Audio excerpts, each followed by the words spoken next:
Hi guys, welcome back to Two Odds Glide podcast. On today's episode, we have Nathan Tolman. Nathan Tolman served with distinction in the Australian Army with 6 RAR and 3 RAR, with multiple deployments across Iraq, Afghanistan, East Timor and the Solomon Islands. His career is a deep well of frontline experience, leadership and the lasting realities of life after war. A major focus of this episode is the Battle of Derapet, a fierce and chaotic firefight in the Tangi Valley of Afghanistan in August 2010, where Australian and Afghan troops were ambushed by a heavily armed Taliban force. During that engagement, Lance Corporal Jared MacKinney was tragically killed, and it's a moment that stayed with Nathan ever since. We don't just talk tactics, we talk trauma. Nathan opens up about his battle with PTSD, the weight of carrying mates lost, and what it looks like to manage that side of life long after the uniform comes off. This episode is real, it's raw, and it's powerful. It's about war, but more importantly, what comes after. I hope you guys enjoy. And are you ready to run into this thing?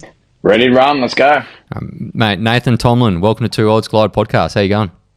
Yeah, thanks for having us, Sam. Been looking forward to it, really looking forward to it. I've watched a lot of your potties and I'm loving who you've had on. I watched Jared just the other day. I couldn't stop laughing when you guys got into some of those topics. So when you asked, I was definitely up for it, man. Mate, he's a character, funny guy.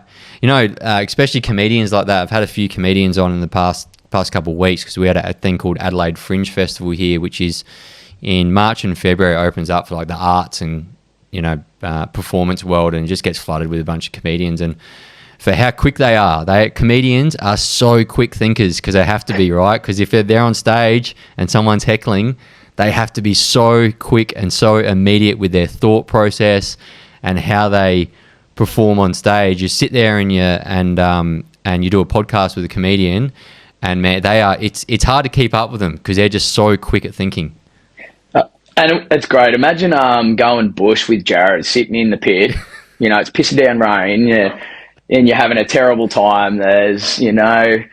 It's been a long couple of hours. You've done a 15-kilometre stomp, and you're sitting under your hoochie going, "This is fucked." And there's Jared just cracking the friggin' quick-witted jokes, and that's what you need in the platoon or company or wherever. But I would have loved to have him in, my platoon or company. It would have made for a definite effect, and it would have been so good. Would have had the voice in stitches all the time, mate. Definitely, and his recent success as well. Like, I really love seeing that he's been recently, quite successful, and he's sort of just starting to make it quite well in the comedian world. And he sort of leaned into that military jokes and taking the piss out of military people. So, and it's really like a niche audience that no one cracked into.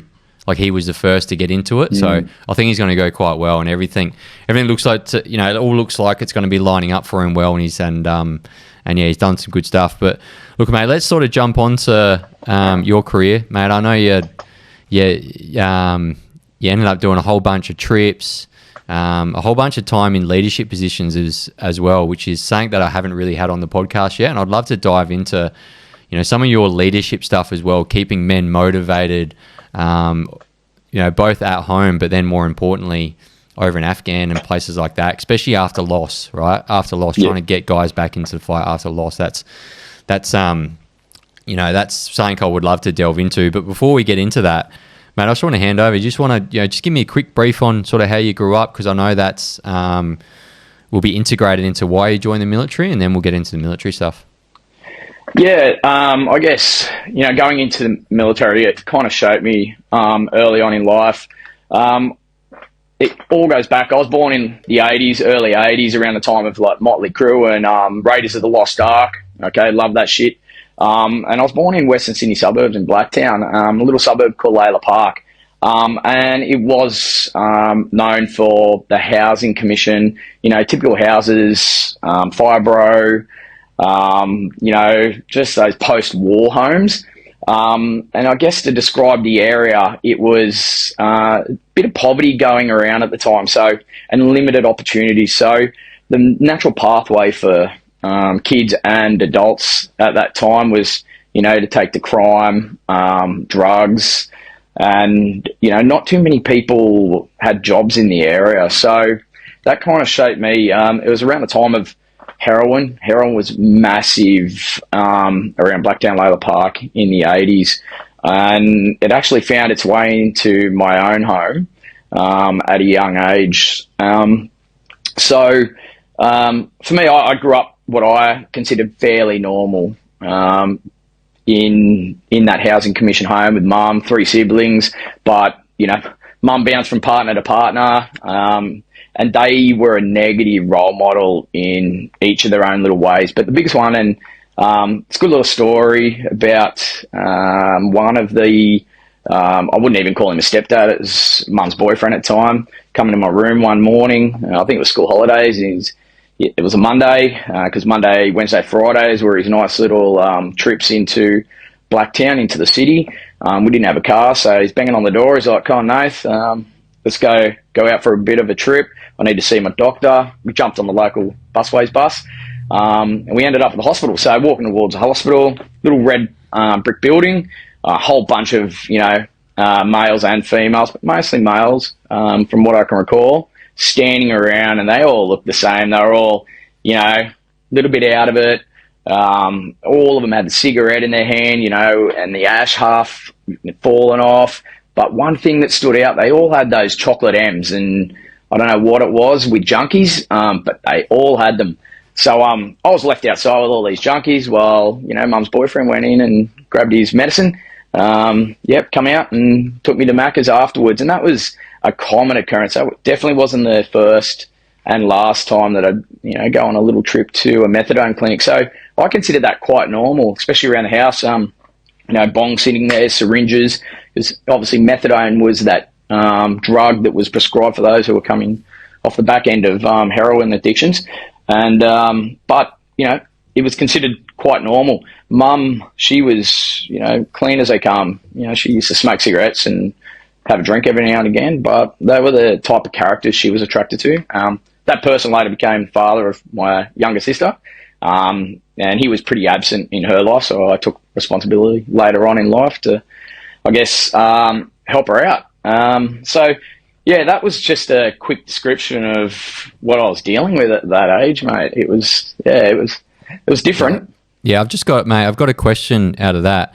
You said before about, you mentioned earlier, bad role models, right? Bad role models and good role models in your life. Did you learn more from those bad role models in your life early on about what not to do as a father when you became a dad later on in life? Yeah, 100%. So you'll always remember your negative role models, and you don't want to just pack it away and go, "Oh, that person was shit." Okay, but what I kind of did, I didn't know it at the time, but I was using that to my advantage to look for those positive role models.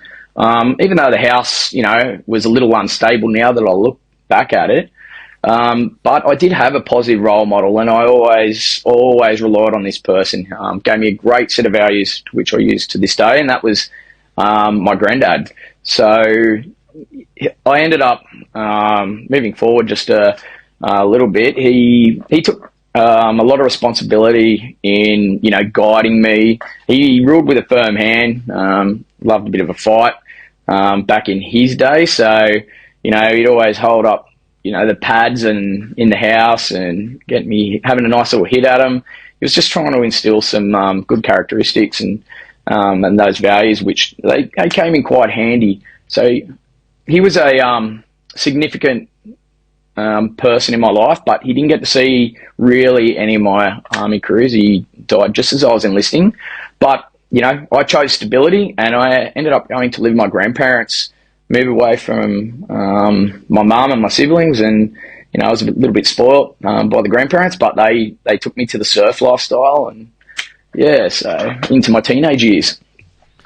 Mate, what was it like leaving you just said then about going to live with your grandparents? What was it like leaving your family for like that, or like were you just around the corner, or were you moving state, or? It was a few suburbs away initially, and then we decided to pack up and move to the Central Coast. And the Central Coast, I thought was great. It was a new start. So initially, I was going to an all boys school. It was a pretty rough school, Blacktown boys. I had a great group of friends, though. I was always looking for those, positive role models, like the footy players and the people that want to actually achieve something in life. And And that was due to my granddad. But he did say, we've got to move away from this area. He enjoyed his fishing, so let's relocate to the Central Coast, which was an hour and a half away from, you know, my mum and siblings. We maintained contact, and I definitely, you know, tried to be there for my brothers and my little sister and mum when needed. But, you know, I really enjoyed living with the grandparents. They provided me a granny flat and had my own space, you know, the pocket money, and, you know, my first car just prior to joining the army. So, yeah, they gave me that identity and purpose initially before I started actually calling them values and everything else. Yeah. Yeah, nice. It's good that you had some, you know, someone to steer you in a good direction like that, rather than taking you to pick up methylene and shit like that. Do you know what I mean? It's, yeah. You know, like you said before, there's good role models and bad role models in life, and you learn almost just as more as you do from bad role models. But at the right time and in the right space, a good role model, shit, they can do so much for you at the right time. And it sounds like they were like that for you. Yeah, 100%. And during that time as well, one thing that I guess really impacted me looking for those positive role models is the fact that out of all my siblings, the four of us, I was the only one that never met my father. And I didn't know that until maybe 12 years old, when, you know, I was told the person who I thought my father wasn't my dad. And that was my younger brother's dad. So, you know, really, it didn't impact me too much because I knew I had that positive role model being my granddad. I never knew my father, never wanted to know him. No doubt he was probably a piece of shit if he didn't want to be there to begin with. But, yeah, to this day, I still have a tattoo to represent, you know, that time in my life, and that's the good old Bruce the Shark. He had a nice little line in the movie where he's a bit upset and he's crying. He's like, I never knew my father. I've got Bruce the Shark tattooed because I never knew my father. Mum called me a dickhead, but yeah, it's mate, if it means something. But yeah, it's later in life. I was offered, you know, did I want to know any information about him? Yeah, turned it down. I didn't really care. You know, as far as I'm concerned, I got everything I needed from the male influences in my life. Yeah, mate, I would have been the exact same way, to be honest. Yeah, if you don't want to be around for the start of it, then, you know, that's probably bridge burnt, to be honest. And yeah, sometimes you just got to move on and live your life. Like, I'm sure you've got your own family now, right? You need to keep in touch with and take care of. Which, mate, I want to now lead into, you know, your military stuff. So, you know, as a young man growing up, who wants to join the army at the age of 18? Yeah, it was, I guess the seed was planted pretty early in my life. You know, we all enjoyed the 80s movies, you know, Rambo and, you know, all the Chuck Norris movies and Van Damme. My uncle gave me a lot of influence towards that, but I think it wasn't until the ads, and I've spoken about it before, it was that 80s ad where it's just, it's the orchestra just keeps getting higher and higher, and they're running through water tanks. You know, it's the abseiling. Shit, I never went abseiling really once in my career, but it was pretty cool. So that sort of planted the seed a little bit more. But once I finished high school, I went to year 12. Not that I gave a shit. I wasn't really interested in school at all. I just attended because I knew that I needed it. And, you know, it was more of a social life for me. So Timor kicked off. So that really influenced me. I was watching videos and, I guess, news footage on, you know, Channel 9, Channel 7, where the boys were getting in contact. And it looked awesome. It looked great. So I'd already ramped up the enlistment process by then. And after year 12, I was only 17 years old when I finished high school. So I had to wait that year. I wanted to at least be 18. And that was another thing influenced my granddad, because he said, if you're joining the army, not that he knew anything about it, I want you at least 18 so you can go out with the boys and have some fun after work. And so I guess that was that whole cohesion he was trying to push to me. So I waited till I was 18, had to get through a few few things, but I knew absolutely nothing about it. I didn't know anyone in the military. Later on, I did find out I had some relatives, but knew nothing. And all my mates were off going to do trades. They had, jobs to go to by the influence of their own families. For carpenters, brickies, they were all working with families. I didn't have that. So I had to make up my own mind on what I wanted to do. And I wanted to do something that was completely different to anyone I knew. So I think I was the first one in my own school, to go off and join the Defence Force. I just wanted that sense of adventure. I knew nothing about infantry either. I walked into a recruiting office after a surf in Newcastle, and this big dude sitting there. He had his sleeves rolled up at the time, tattooed up. And the first thing he said, "Oh, you want infantry, do you? You better shave your head, Goldilocks." And I'm like, "Oh, okay." I still have a board under my arm. I just want some paperwork. There was a recruiting office at Newcastle at the time, but yeah, that's what started it. Yeah, what was it, mate? What was it like walking into Kapooka as an 18-year-old? You would have been probably one of the youngest, if not the youngest, mate. So what was it like? Were you intimidated? Were you scared? Were you like thrown in? Did you feel like you were thrown into the deep end? What did it feel like? Absolutely fucking petrified. I had no idea what was coming.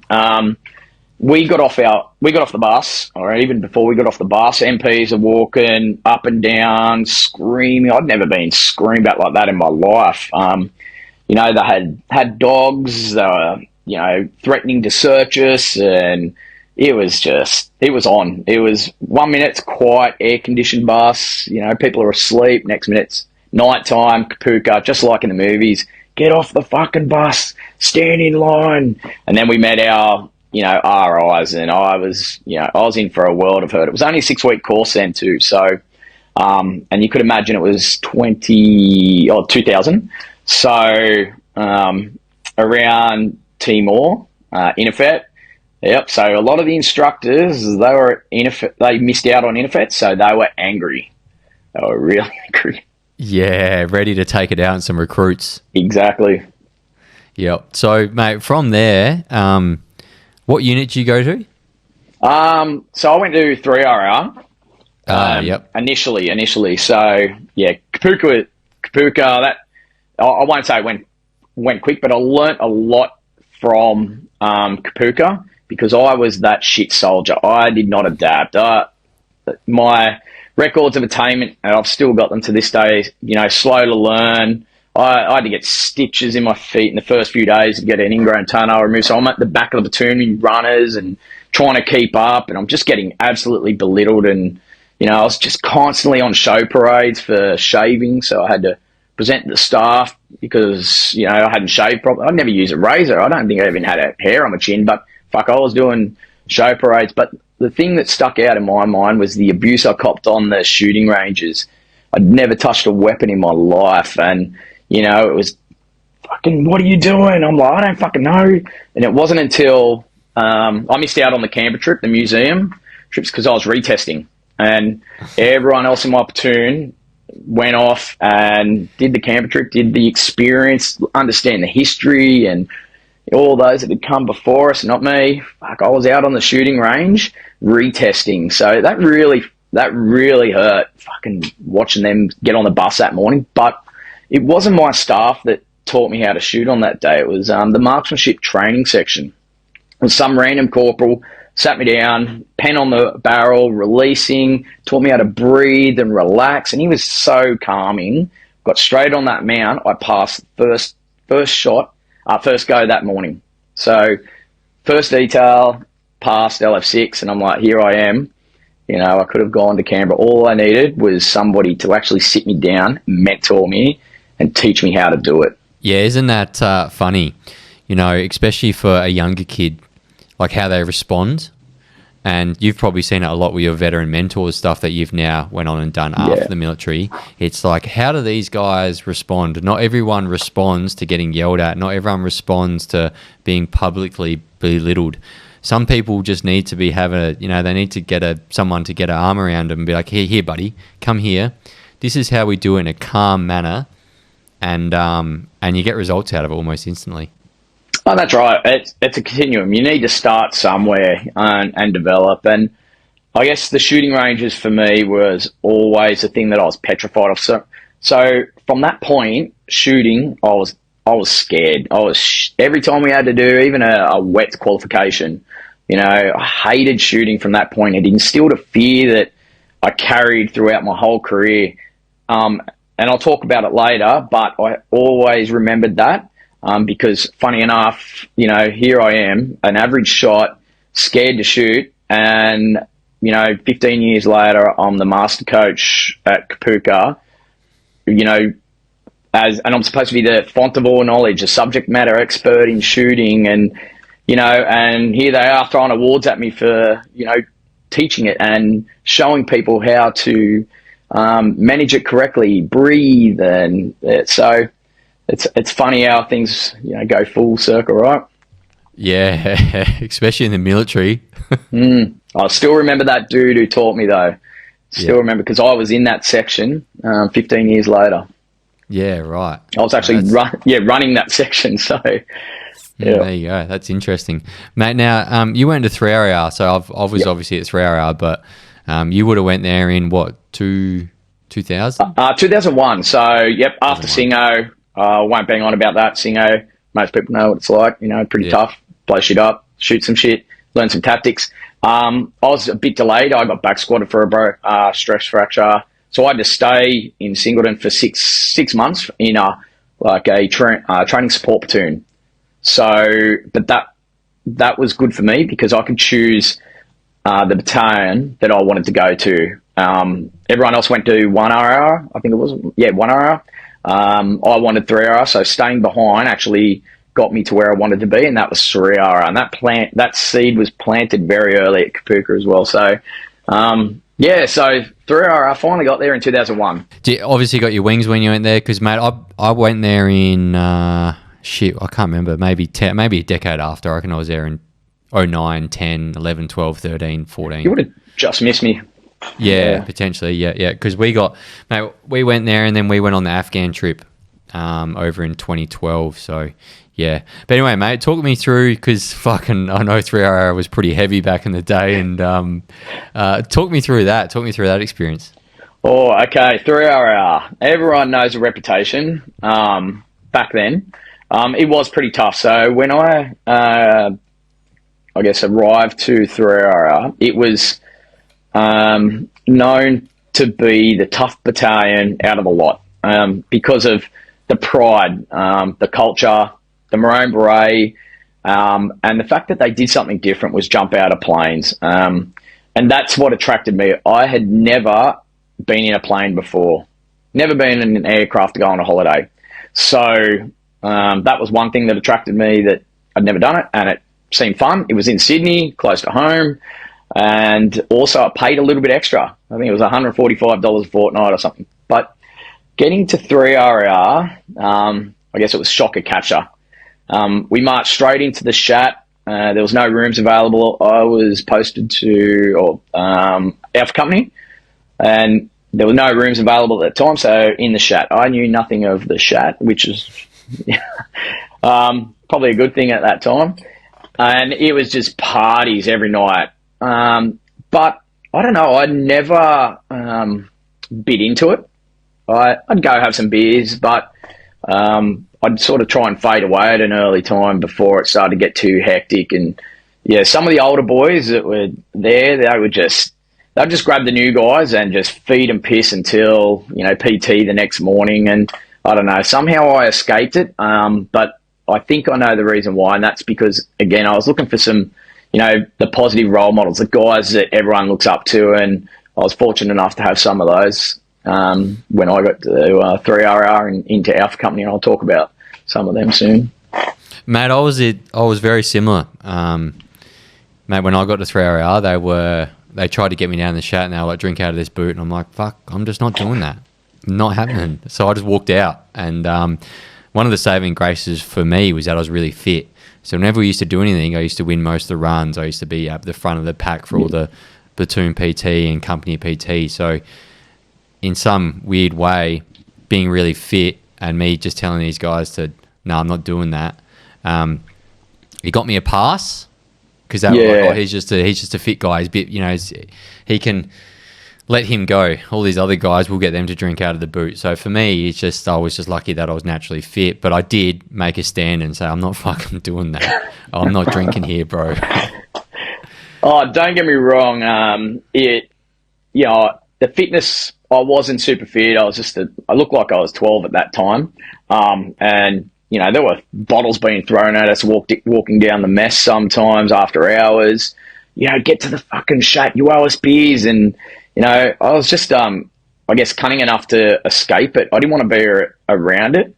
I'd still go out with the boys on the weekend, down to Sydney, go down the cross and cause some trouble like we all did. But I saved it for the weekends, and like you, I just wanted to train, to learn, and we knew that Timor was potentially coming up. And even before that, I wanted to earn my way, get on a para course as soon as possible. There were guys who were missing out on the para course, and even though we all wore that maroon beret at that time, regardless of qualified or not, it was about the parasmock. Everyone wanted to wear that parasmock, so it was coming to winter, and I wanted my wings on it. So as soon as I got panelled, I was, pretty happy to be on that course. And, now it's a different place. I don't remember too much of it, but I just remember those rises. They just absolutely nailed you. That all the ground training that we did, the chafe lasted, weeks. But hanging up in those little mock-up ones for like hours and hours a day, having to pull yourself up. Mate, your hands were just bleeding by the end of the day, every day. Yeah, it was a good time though. Considering I'd never been in the plane going up for that first time, the loadies or dispatchers, they found out that it was my first time on the plane, so they put me in the first sortie, first pass, first stick, and then out you go. So, I'd been up with the aircraft, I think, at least 13 or 14 times before I physically landed with an aircraft, and I was more petrified of that, going on an exercise once. I'd never landed. So the first plane that you ever boarded, you actually jumped out of, you didn't land? First 13, yep, because I went stooging straight after, when I did some extra jumps to help the guys, and so, it was the Housing Commission kid on me, or in me, never got to go on those holidays and planes overseas, so. There you go, mate. And then in Derapet, is that where you got your first Timor trip? Yeah, so immediately we were starting to shape towards Timor. So we're talking 2001, training exercises, a little bit of the old jungle training wing at Canungra. That's when September 11th happened. So, we were starting to get amped up, and I was really enjoying the training. I was fortunate enough to be put into a section with, probably what I consider the best soldier I've ever come across, and that was Gary Robinson, who was also in the same chopper as Scotty Palmer, and he was that positive role model for me.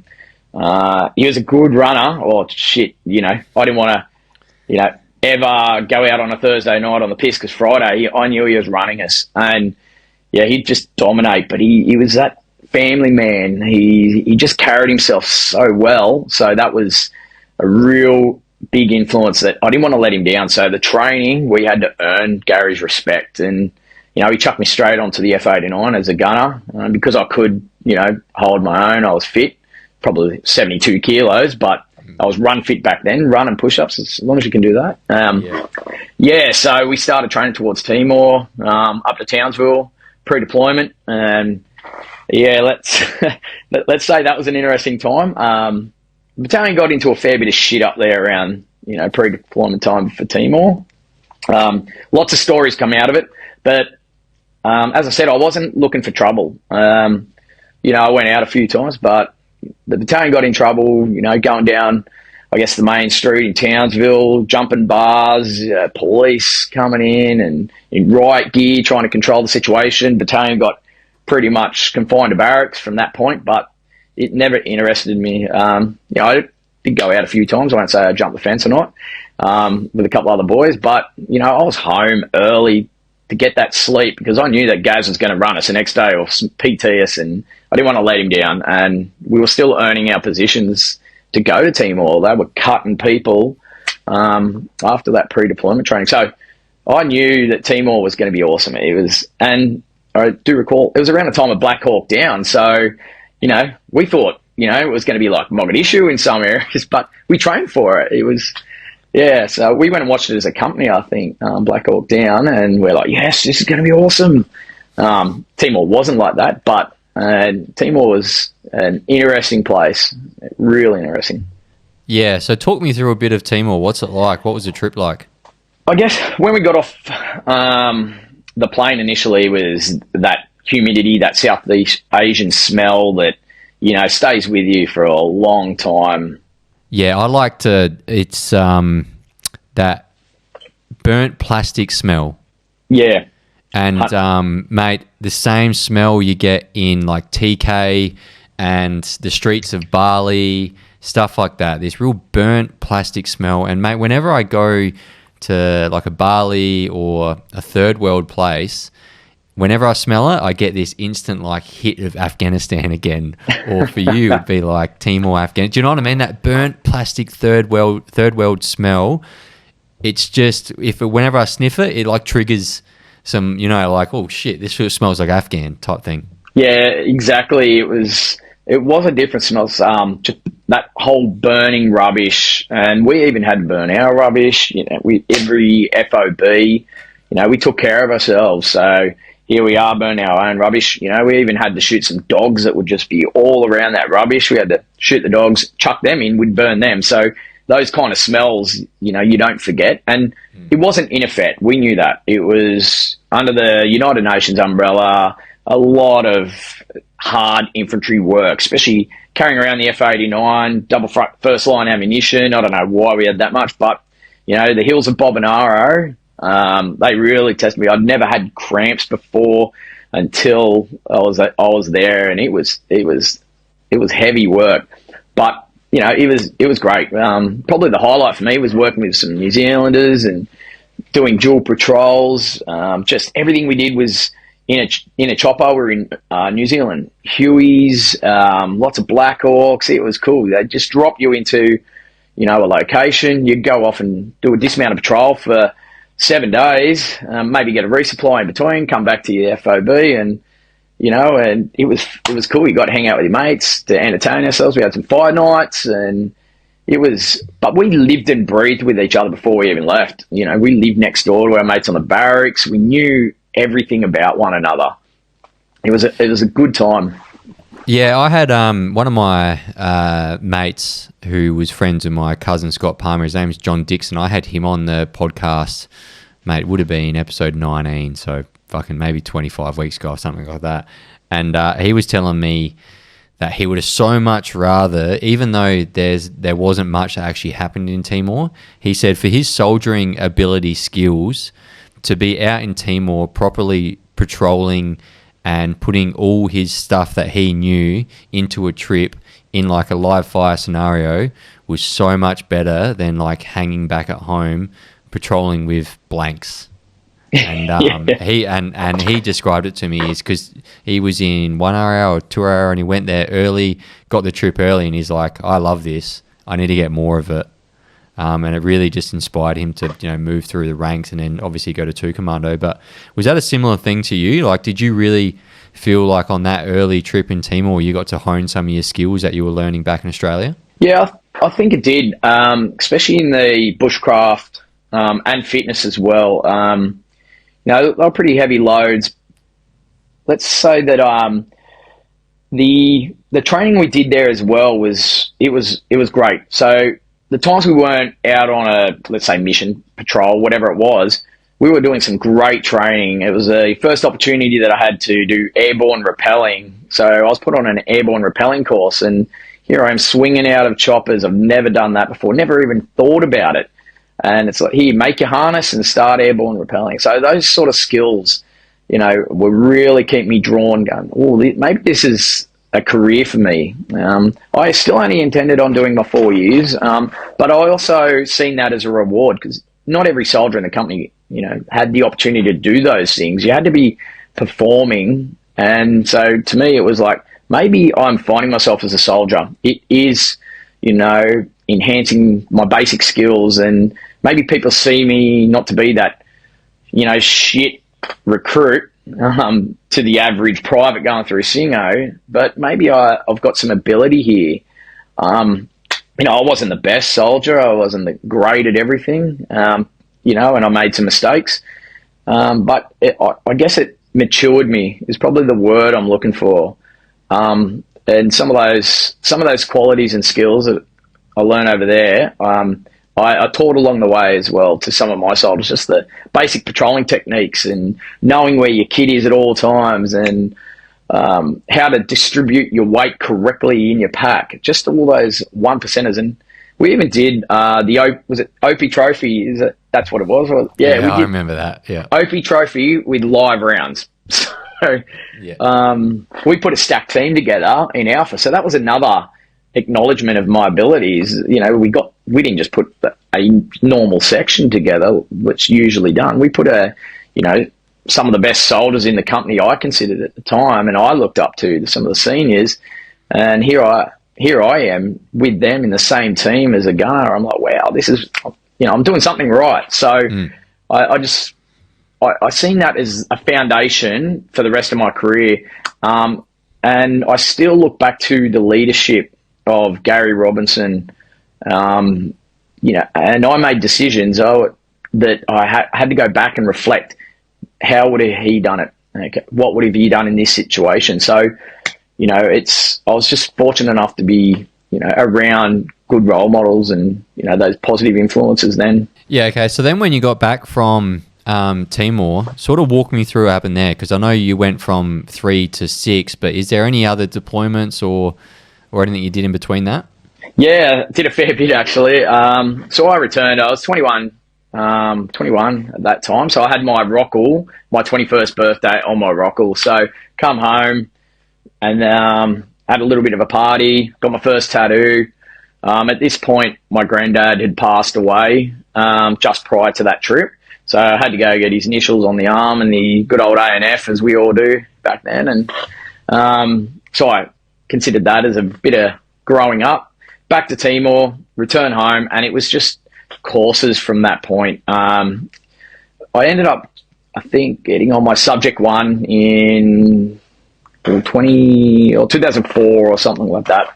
And it was pretty good stage for me because I was and I'm like, I'm not going to stick around. I know Iraq's starting to flare up. And it wasn't until I think we were on an exercise up in Shoalwater, and there was a good rumour going around that Alpha Company was potentially getting the Iraq trip. And it was a security detachment trip. We didn't know much about it at the time, but only one platoon would be going. And there was a rumour that one of the other platoons, I can't remember exactly what platoon it was at the time, but I wasn't in that platoon, so I'm probably going to miss out. Okay, that's cool. We got back to the battalion, and a few weeks later it was announced that platoon, I think it was 2 platoon, would be going, and I was 3 platoon at the time, but they're going to raise a extra section as a reserve. So we would be doing all the same training. At that point, it was, I think I was considering discharging, that's right. Now I'm like, 4 years coming up, I might just see how we go, might just put the app in, see where that stands. It's not definite, but just in case I find something else that comes along. And then I got the tap on the shoulder that I'm going to be going as the 5th section. So that app comes straight away, and off we went to Iraq. Did a little bit of pre-deployment, which is quite interesting. First time would have been, doing live fire assaults, with F1s, grenades, and ramping up. And curtains were shut because we were in the old desert cam, the white stuff, so we couldn't be seen in it. And off we went to Lithgow for some pre-deployment. And a few months, I think it was 2 months later, off we went to Iraq in 2004 for the first time. Mate, what was Iraq like? Talk me through that. An eye-opener. Flying into Iraq, it was amazing. On the way over, we stopped at Diego Garcia for a bit of a refuel. Plane had some issues, and I'd never been into a place like that where there was Americans. We had British soldiers, and most of them were, stationed or posted there, and we got to hang out with them for a few days. And, we were on the dry.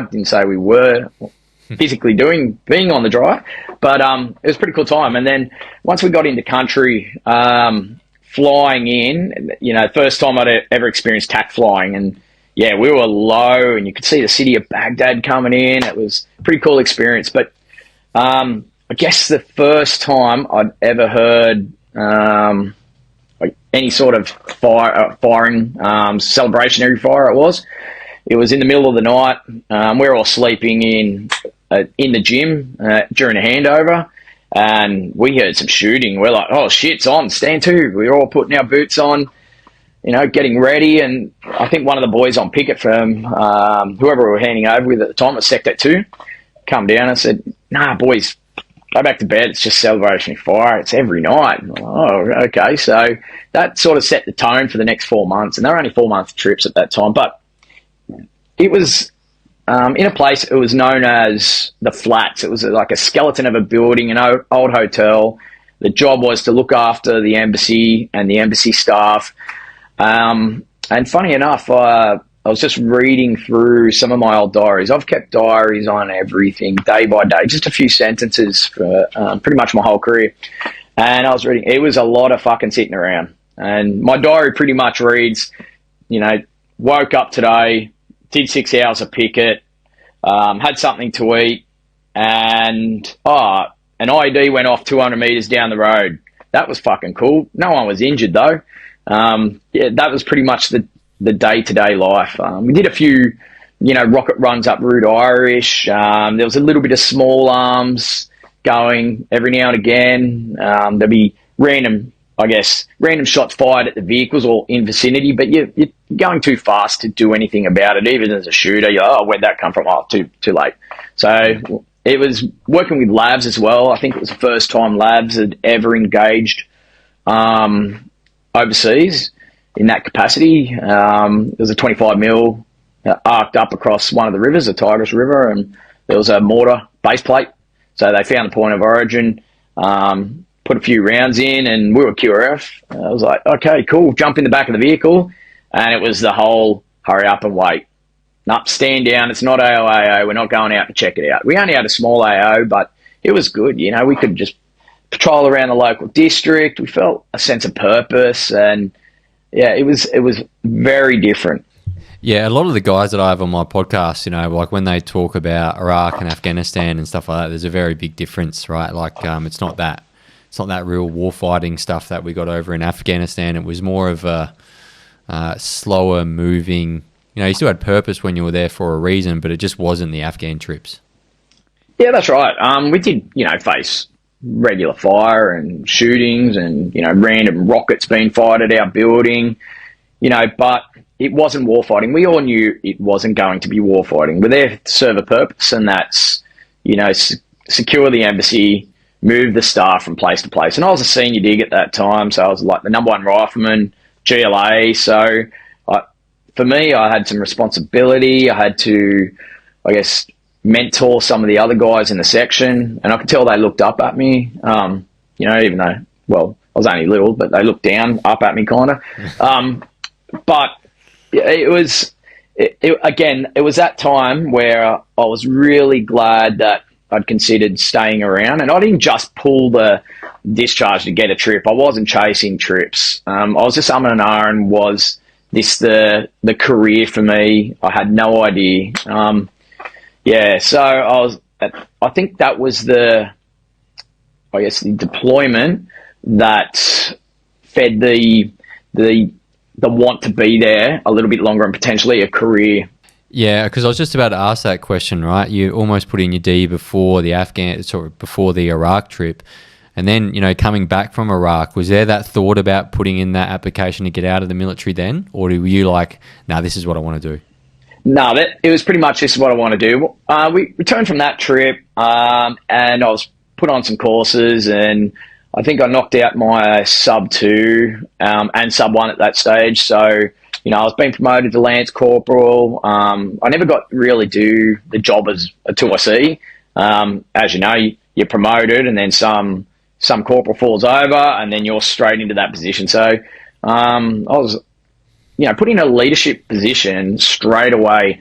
But there were some things that happened not too long after, around 2005.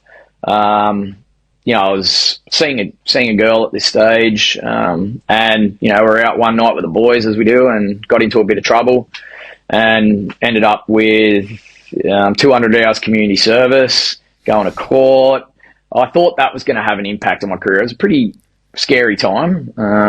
Initially, I was given 6 months weekend detention at Parramatta Prison, signing forms, and I'm sitting with my platoon sergeant at the time, and he's just like, fuck, I don't know.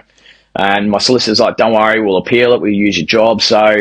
And that was just for one fight in a pub. Luckily I married that girl later on, but she stayed with me after all that, because the guy that I got into a fight with, he was getting a bit grabby, and, I guess that goes back to my granddad, standing up for yourself, standing up for your family, never let people take advantage of you. And if someone did that this day and age, that's sexual assault.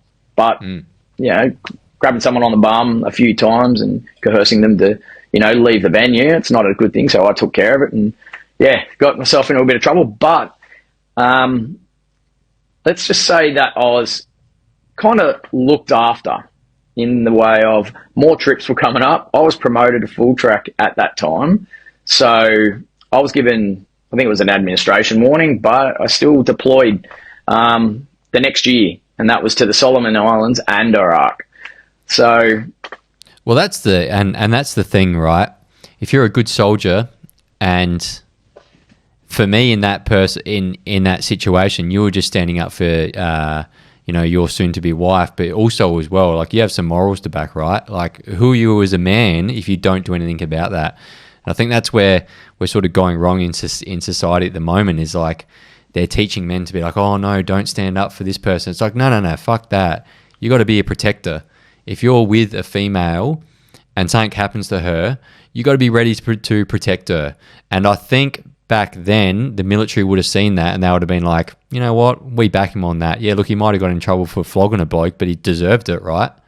So in the same time, yeah, you probably were getting in trouble by the law, but the unit would have been like, well, to us, he was actually doing the right thing. And that's right.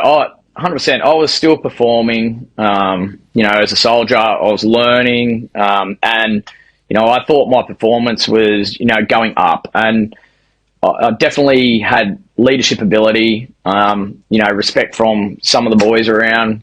And people ask, is that the one regret in my life? And I don't regret it, because it shaped who I am. So, even my kids know to stand up for yourself. It doesn't mean you have to go around, punching people, but just, have some pride and stand your ground. Stand your ground always. Protect your family. Protect those who are under, your little umbrella, and protect your circle.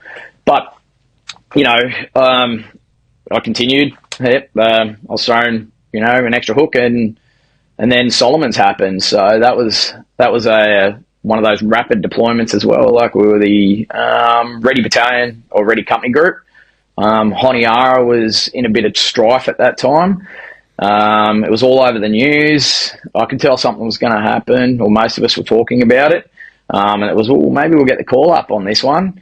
And I was still with that same girl. And I said, all right, I'm just going to go out and get a kebab for lunch, and got the phone call. And next minute we were zeroing weapons on the range and jumping on a plane into Honiara, which was, smouldering. It was all about civil unrest, and local population wasn't happy with the government, and so they decided to go into Chinatown and do some damage because of the Chinese influence, which is still occurring now.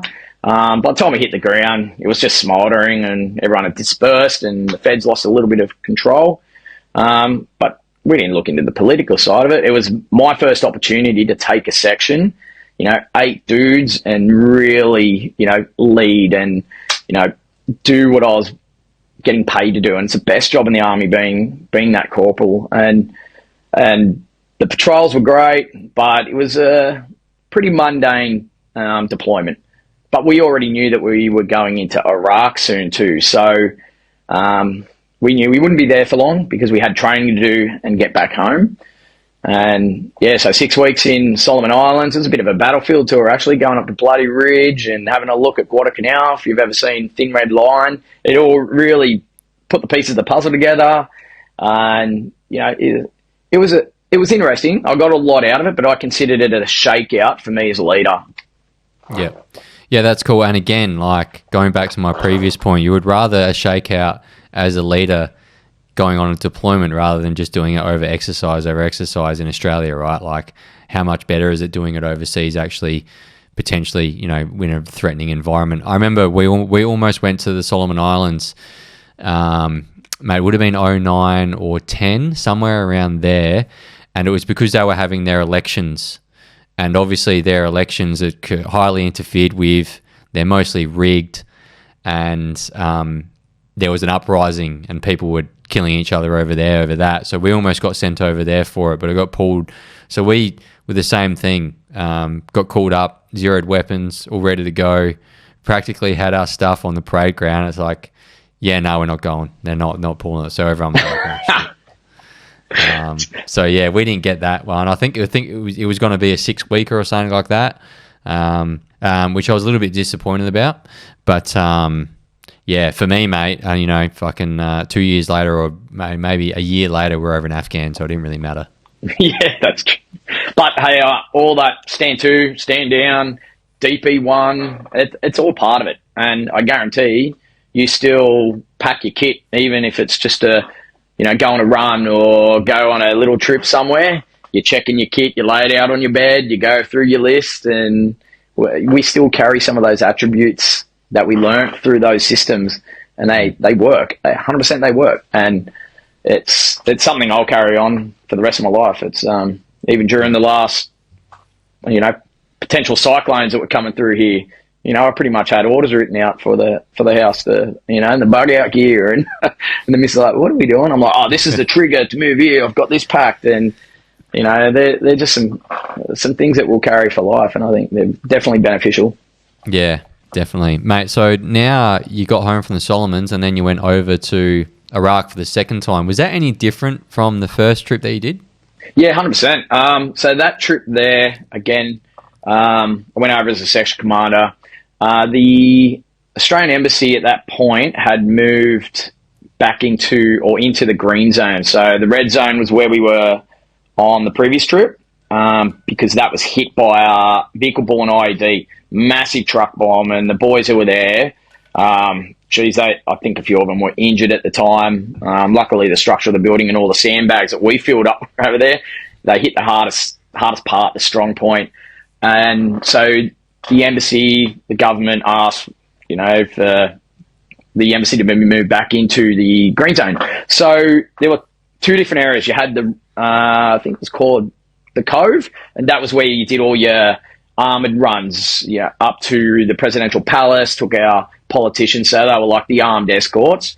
And then you had the embassy itself, so that's where our dignitaries and the embassy staff, they would work from day to day. So we also had to look after that every day. It was just constant pickets.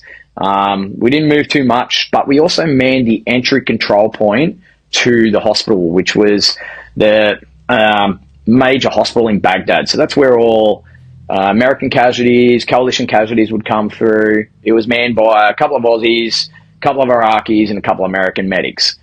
So that was, I guess, an exposure to all of us. There was a lot of stuff coming through those checkpoints. Like, it was around the time when America reinforced and they did their stop losses, and I think they put in another 10,000 troops into Iraq, and there was Haifa Street battles, which is just outside the green zone itself. So you could hear some big firefights where the Americans just going door to door. We're talking Marines and Army. They're doing the hard infantry work, and here we are just standing, on the gate of the embassy, doing pickets. We knew what we're there to do. But we also had a duty of care when those vehicles come screaming down the checkpoint, skull dragging, being blown up by EFP, some pretty heavy IEDs. There were some, casualties that I wouldn't have anticipated seeing coming down. Like, we're talking pure carnage. And, we'd do what we could to get some of these guys out of the vehicles, onto gurneys, help the medics out, get them around to the hospital. And not just that, we had, civilians coming in at times, children, shot up, blown up. So visually, that had an impact on a lot of us. We don't ask to see that, but for us, it was exciting. Some of the boys, the old combat first aiders, got to move over to the hospital and do their daily treatments, and so they had some great exposure into techniques and applying their actual skills. But for most of us, it was just a lot of routine, lot of pickets. Mate, did you ever feel like you were, and this question might be a little bit rude, but go for it.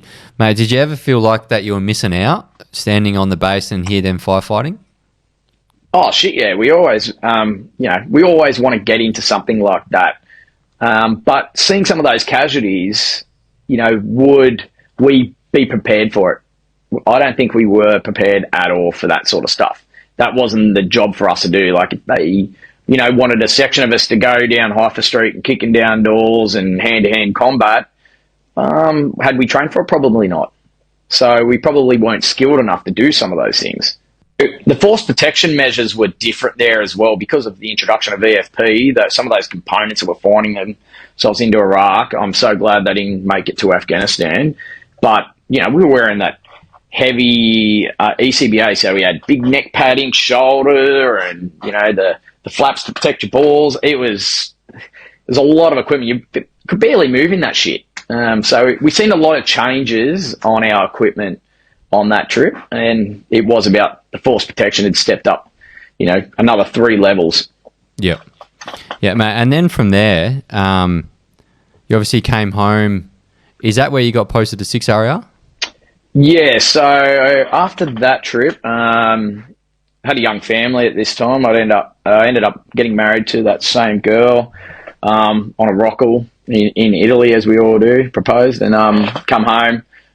So I went to Iraq, and 6 weeks later I got a phone call that, I'm having a baby. So life for me changed from that point. I was going to become a father, and I'm like, shit, how do I do this? I have no idea, how to become a father. I never had one. But it turned out all right that I had a clean slate. So life for me changed the minute I got off that plane. I got off that plane from Iraq. I had a pregnant fiance. Had, a new home to move into. It was just a little rental in the burbs. I went from Cronulla, living on the beach, to Wattle Grove. So life had changed for me in many ways. And at this point, that's where I'm like, wow, this is my life in a positive way. I need to stay with this as a career. So I took the opportunity to be posted to Singo, and I took a corporal instructor position there, it was a great time. Had a ball.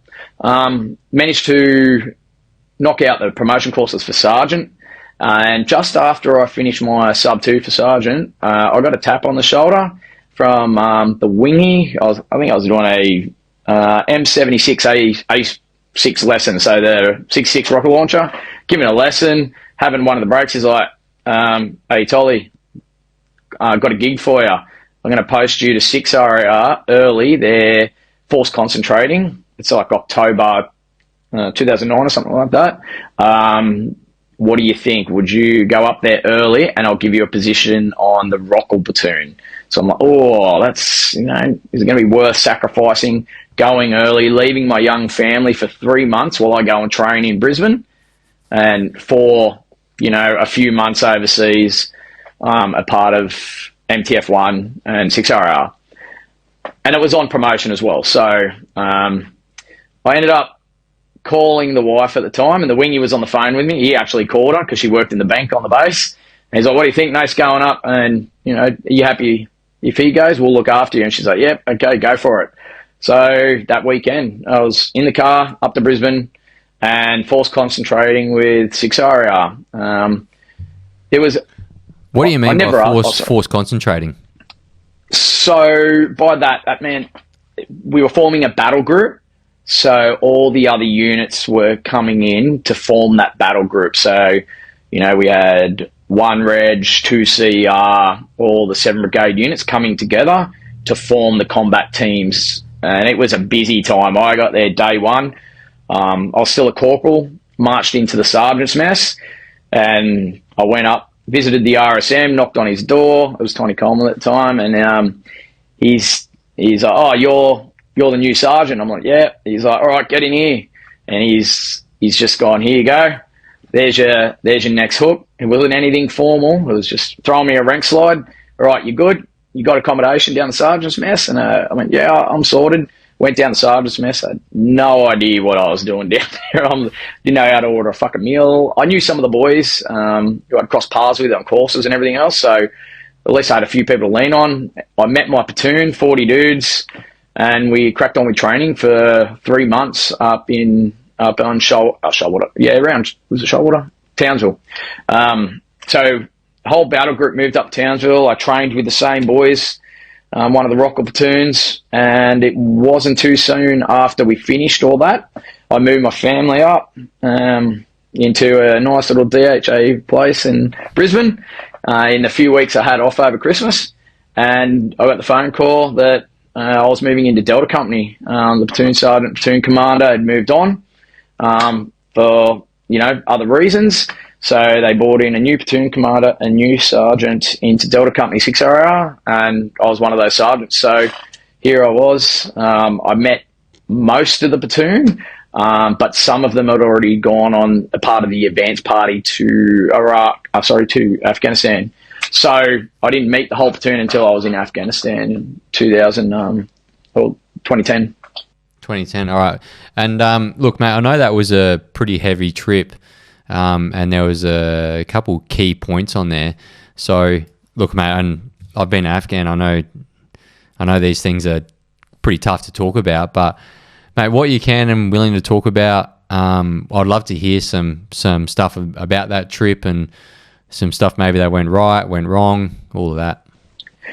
Yeah, so for me, being a new sergeant, new platoon, and a new platoon commander as well, straight away, we just had to, earn the respect, earn the leadership, and really get to know the guys. And I guess we were fortunate enough for us that we weren't thrown straight into a patrol base. We were working out of TK as a force protection platoon, so doing a lot of the resupplies.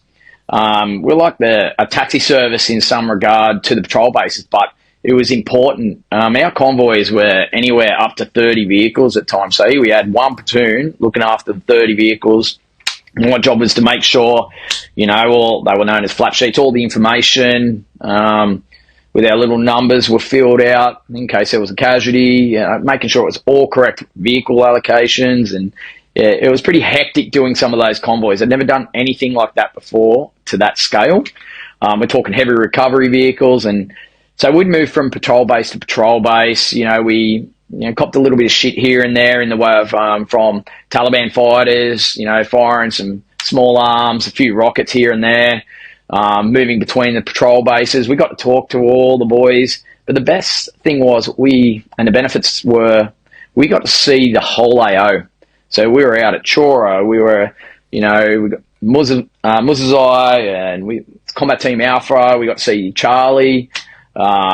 It was great for us. We covered a lot of Ks in the first few months, so it was good. So even though we weren't out there warfighting, we had a few opportunities to go and do some of the bigger operations and bolster up numbers and get into an AO. So we did get into a few little scraps. And the first time I was shot at, and I actually, felt like, oh shit, that was pretty close. We're just putting in a cordon. I'm sitting down and having something to eat, eating some biscuits, and a few rounds just popped straight over my head, knocked down the bushes about 2 foot above me. I'm like, where the fuck did that come from? As soon as I hit the deck, I had an RDF 700. I'm trying to communicate where it's come from, give a quick tard indication over the net. My fields drop out because they're shit radios, so I'm just yelling out back to voice, and I put in a couple of rounds in the general vicinity where I thought it was from. Did a bit of a flanker. Some of the boys come around and we found the point of origin, and that was about 90 metres from where I was. And the the dude was setting up just like a low metal content IED. We didn't find the actual. We only found the pressure plate, so maybe it would have been the first component. I think we may have disturbed him. We didn't hit him, but we found some rounds sitting on the deck. That was the first time I'm like, oh shit, okay, this is going to get pretty real. So there was a lot of that. They were pretty smart in their tactics. They dropped a few, metal ball bearings or something on the ground. They'd give us a few shots, then they'd bug out, knowing that we've got all this kit. We're carrying 50 kilos of equipment, trying to follow up Taliban who were wearing, light clothing and just a weapon and a magazine. There's no way we could catch them. So we'd rely on a lot of, support, ISR and everything else.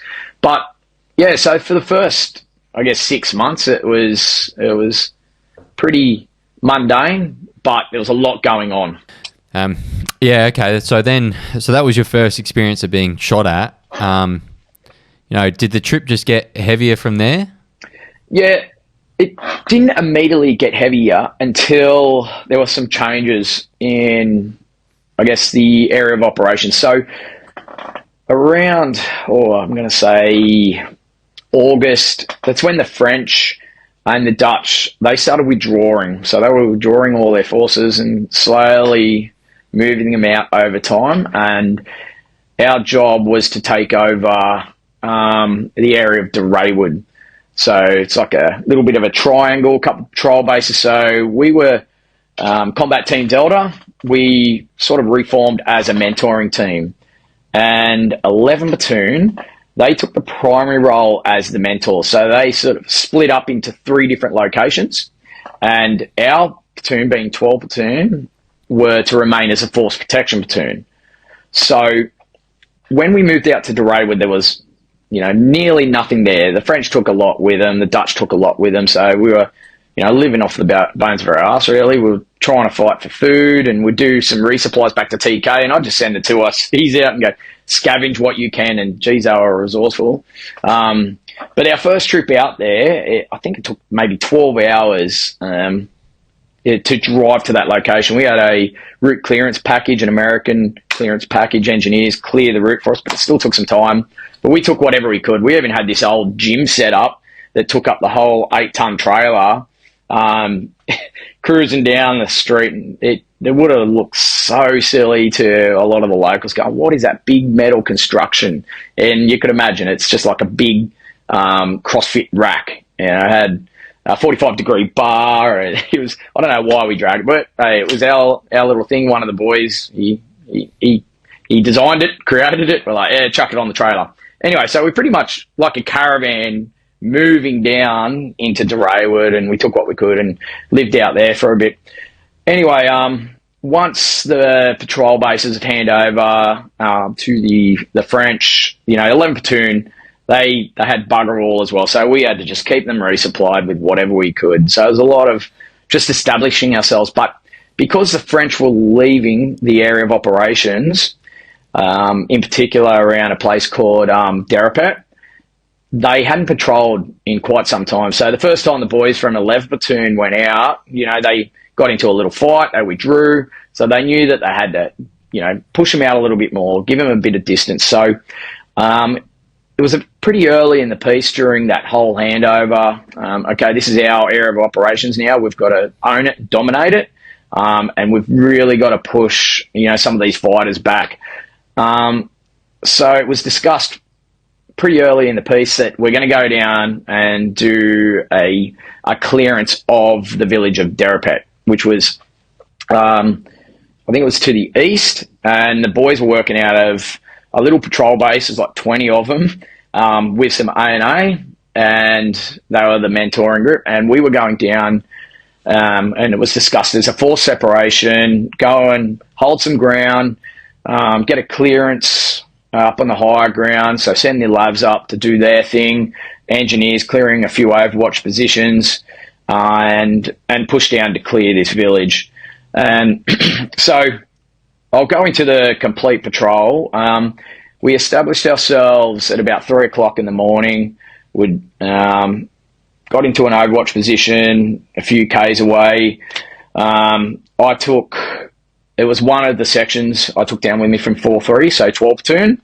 And like I said, we were there purely as a force separation or a QRF. All right, if the 11th platoon got into shit, we could respond, but we were to remain in location and hold that passage of lines for them. So we stepped off at 3 o'clock in the morning, and I guess it was one of those days where I knew something was going to happen. And I put my ECM on. I went down with the medic.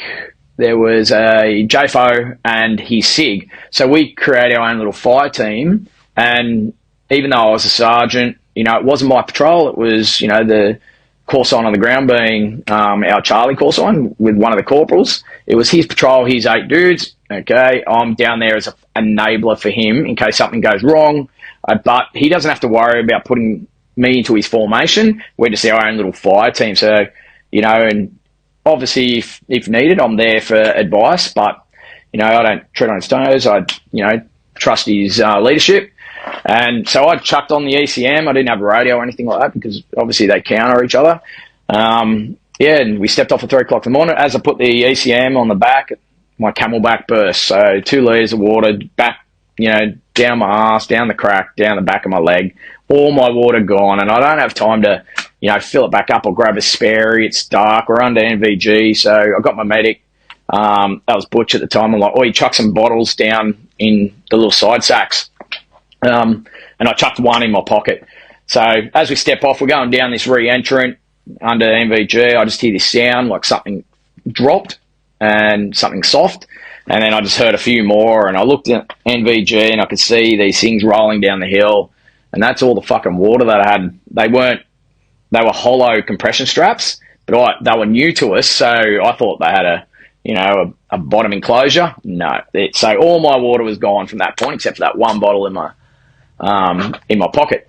So the patrol begins. We get to the edge of the village pretty early. Sun's just coming up. And at that time, 11 platoon, they're starting to clear some of the outer features of IED so they can establish lab support if needed, but it was taking some time. We were sitting in the outside of the village, put in just a little bit of security. Kids coming out, we're talking to the kids, playing with the kids as you normally do, throwing them some chocolate, whatever we had. High fives. It was a pretty good feeling. Well, okay, can't be too bad today. It might be all right. And then everything just changed, like those atmospherics. Women and children started leaving. So it's all over the comms. We're like, okay, everything's changing. Let's, not stand to, but let's be a little bit more vigilant. A little bit later on, 11th platoon finally comes through, and they're ready to commence their clearance through the village. And we had a few minutes. The call sign come through. We hadn't seen the boys in a while because we come from Hadrian, which is a few Ks away, and we come on a different route in our vehicles. They come from their patrol base. So we RV'd. Guys are saying hello, talking about families, how's life. And it was good to see some of them. And it was under Lieutenant James Fanning, and Sergeant Sean Lenigan was there as well. So I guess the numbers on the ground at the time were probably around about 20, and then some A&A. So because the atmospherics have changed, a quick discussion was had between the leadership and the guys on the ground. Maybe we will remain static. We'll follow the lead call sign, 11 platoon. So we'll take the section and we'll remain dislocated at about a couple of 100 metres, but just follow them up in case they get into shit. At least we can still react and respond. So I guess we stepped off altogether, let 11 platoon lead. And, I think it was within 10 minutes, it was on. There was just a few shots here and there, and 11 platoon started responding. I had no situational awareness on what was actually happening other than having an SPR to the section that I was with. So, comms for me was very little. I was at the back with the medic and the JFO. We were safe as houses back there, but we didn't know exactly what was going on with 11 platoon. But they were responding. They were bounding forward. I guess the intensity and the rates of fire were starting to increase, and it got to the point where 11th platoon have said, okay, we need you guys up here. It's starting to get a bit intense. Labs were starting to engage at this time, so we jumped into an aqueduct. It was fucking hard yakka. A couple 100 meters. I remember leaning on Butch, our medic, and he was 55, I think, at this time, and he fragged. I'm like, fucking keep going, man. Just keep pushing. I'm pushing his med pack.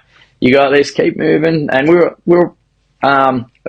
were okay because we were concealed.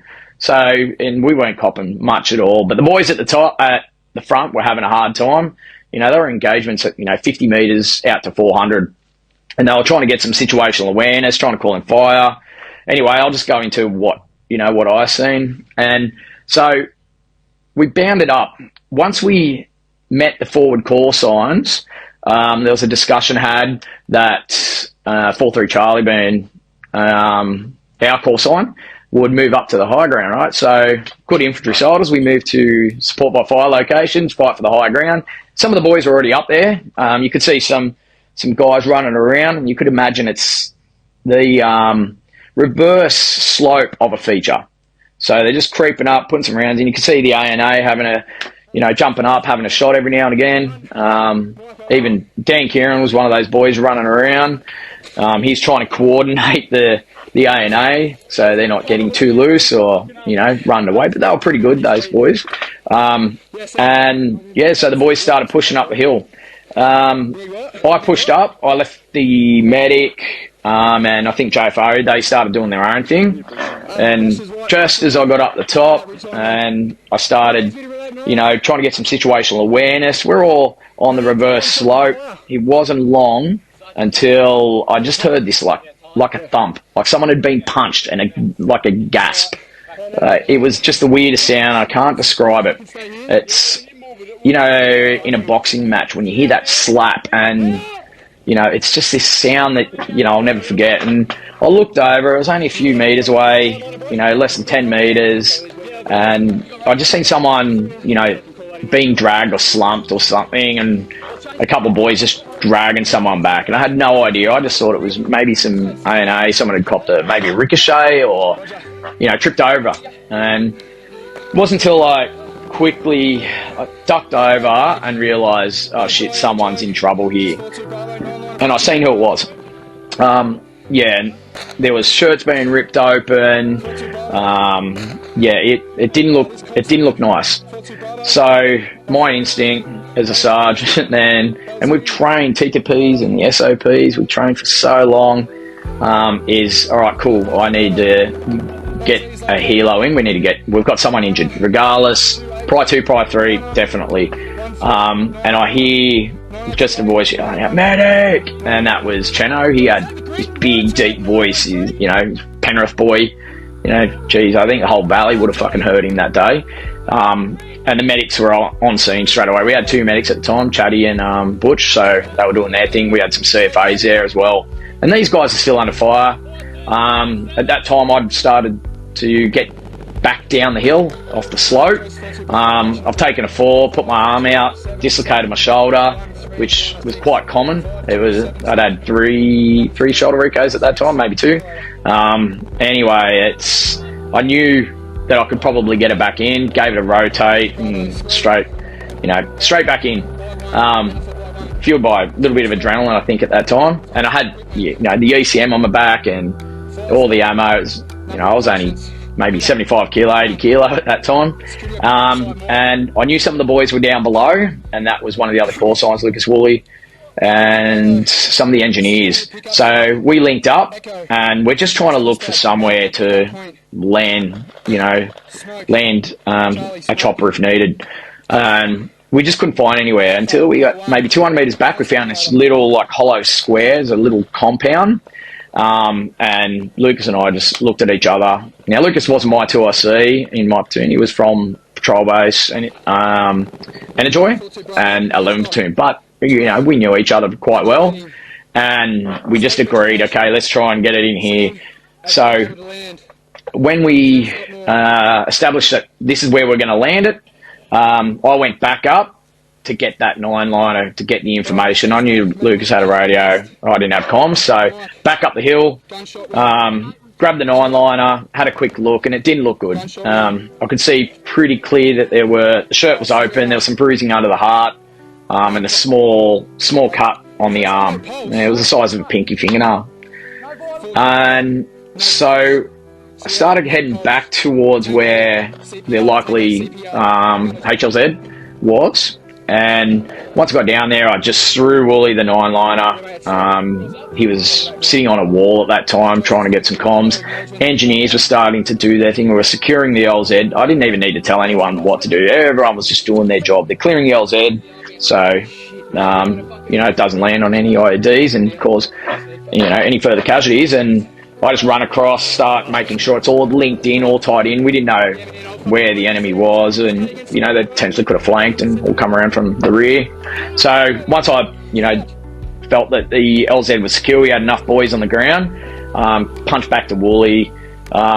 He's sending the 9-liner and going through all the information. Gets to the mist. I'm kneeling on a wall, and I could clearly see what was going on. So my next thought's, okay, we've got to get him down here. Let's start preparing for that.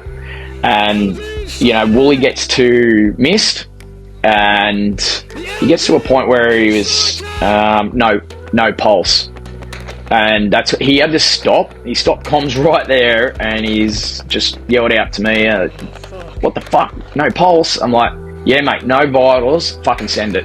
I think that's pretty much my words. Yeah, no vitals, no pulse, fucking send it. So he sends that up. We sends it off. We ask for wheels up, and we're anticipating maybe 10 to 20 minutes. We're going to have a helo in lock. Lucas comes back over to me, and he asks a question. He's like, "Who is it?" And it's just in a matter of microseconds, I'm like, shit, do I tell him? Because I know that it's one of his best fucking mates, and Crash was, he's in his platoon, but he'd come over to our platoon about a month or two earlier, because we lost a 2IC, went back home. So I knew, I was a bit hesitant to tell him, but at the same time I needed to, and so I told him who it was. And actually before that, he asked, "How did it happen?" And I just went, hit him in the arm, I think, and it's bounced around, taking out his heart. That's pretty much, that was my assumption. That's pretty much what occurred. And that's when he asked, "Who was it?" And I told him Crash, and I didn't stick around to have a conversation about it, because in my mind, we just had to keep moving. So it was a bit of a compartmentalise in a matter of seconds and fucking moving on. So, yeah, we continued to coordinate the LZ and get the boys down. We asked for some fire support. The intensity went up. Labs started engaging just so we could get him down and move him in. We only had those soft stretches at the time, so I think they would have had a hard time. CPR had already commenced, under fire as well, so it took a few of the boys to get him down, pretty much half his section, and because Crash was on the machine gun, and that's one thing to go back to. He took that machine gun because his machine gunner was pretty fatigued, so he grabbed it, as a fucking good leader he was. And I could imagine it probably didn't go, "Hey mate, give me that machine gun. I think you're struggling a bit," as we always do in those situations. It would have been, "Give me that fucking machine gun, get it up here. This is where it needs to be." And he started firing. So that's when, as soon as he started firing, that's when, he must have taken that shot, but he died behind that weapon. So, and anyway, moving forward, the boys started dragging him down, got him to the LZ, fights continue, and the boys are just going hammer and tongs, trying to get some life in. At this stage, it didn't look good. The colour was off.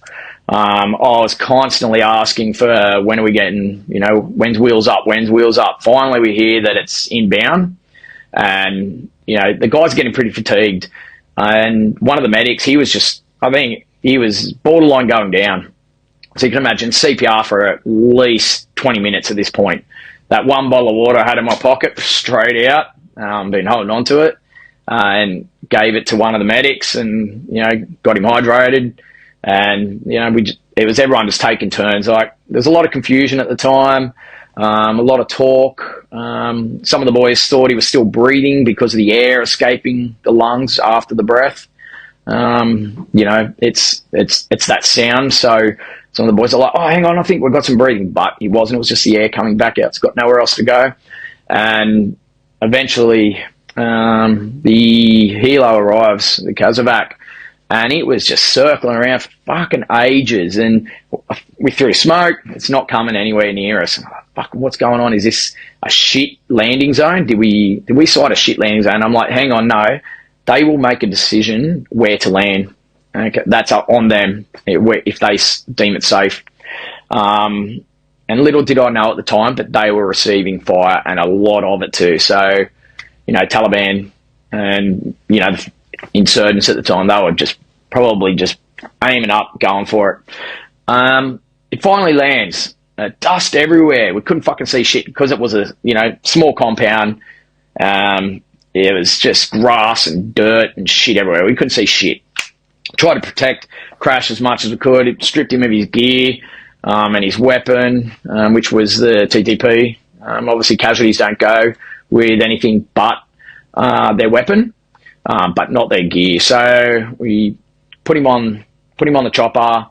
Some of the boys were saying their goodbyes because they knew what was going on, and it was one of those moments that you do remember people just going, see you, mate, fucking love ya, you'll be right, knowing full well that that's probably not going to be the case. I think it was a bit more reassurance for them.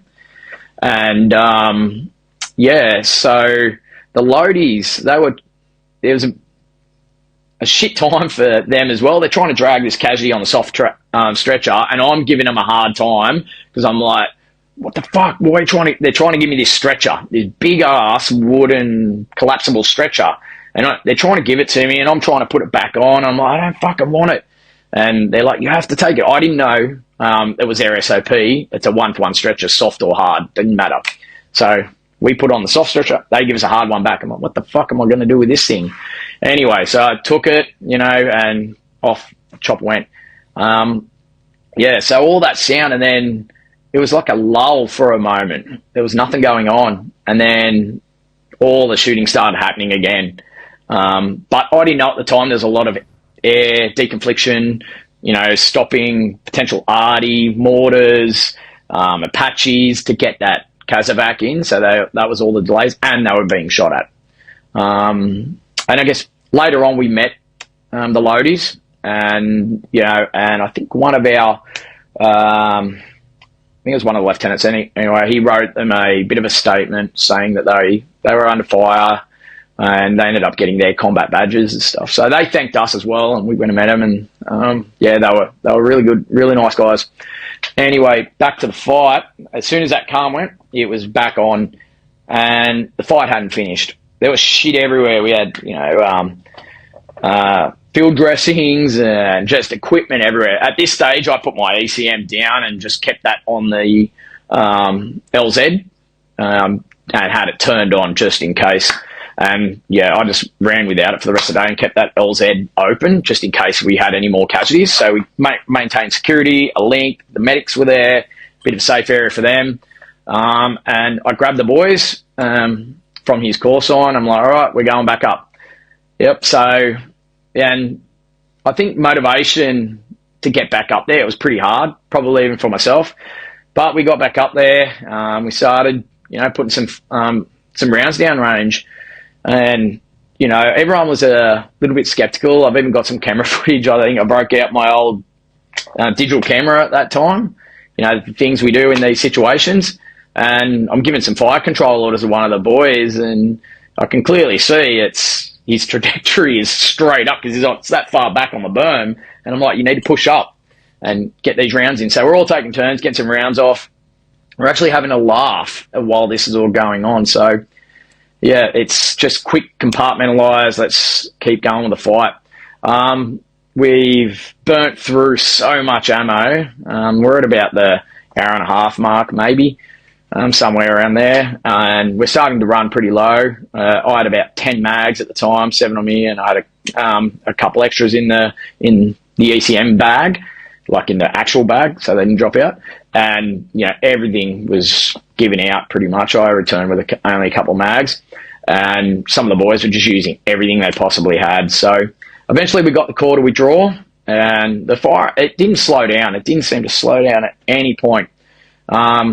We moved back to the LZ, both call signs, and we collected all the equipment. We used that stretcher come in very handy because we had to put Crash's gear on there, and everyone was fingered. We were all tired. Most people hadn't had anything to drink, eat.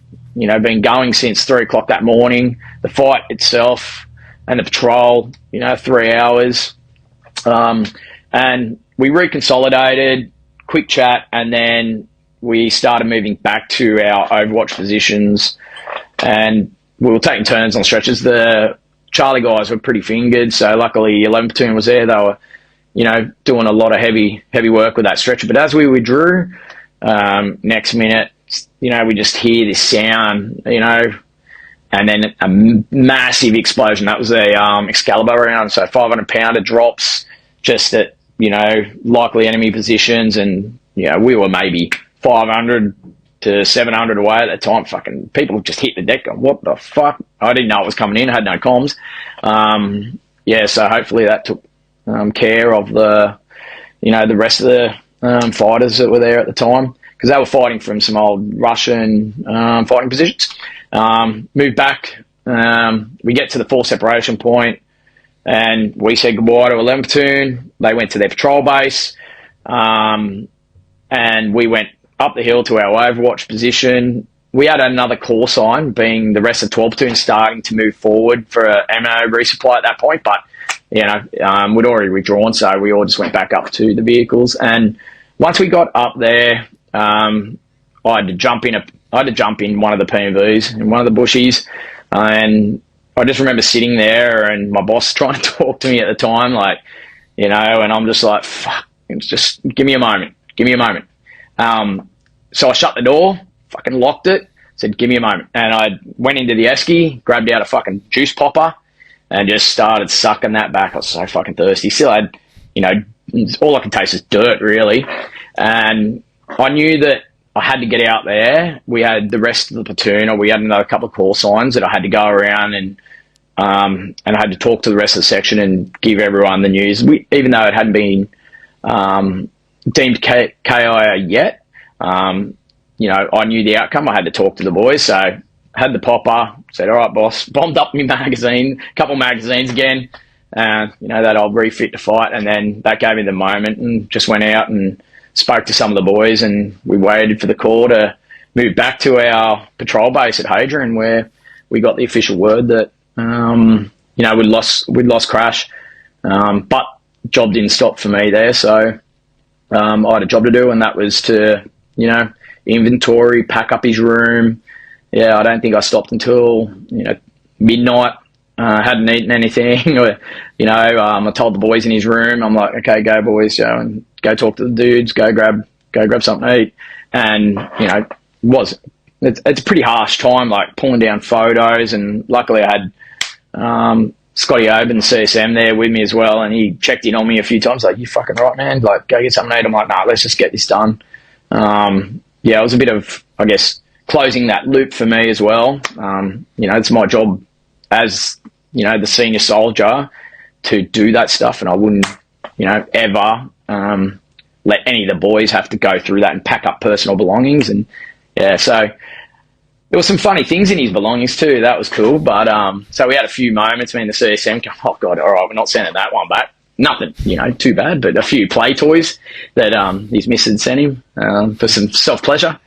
But that was probably one of the biggest days of my life, and it didn't stop there. But we lost a true warrior. Mate, what was it like after that, after losing a guy, and then trying to motivate soldiers to go back out again, right? Because one of the most important things, I think, during a deployment is not staying in after the death of a soldier, because, you know, guys might not want to go out after that. So, you know, how important was it for you to remotivate guys and to get them back out? Because you've got to still survive the rest of the trip, right? Like, the war doesn't just stop because people die.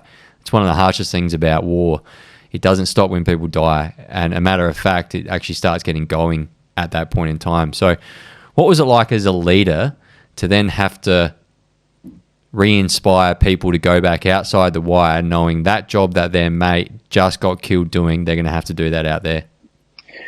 Yeah, well, I guess on the day when I had to push the boys back on the hill, that's where it started. But I didn't just tell them to go back on the hill, you know, and just go get it back up there. I'm going back to the LZ.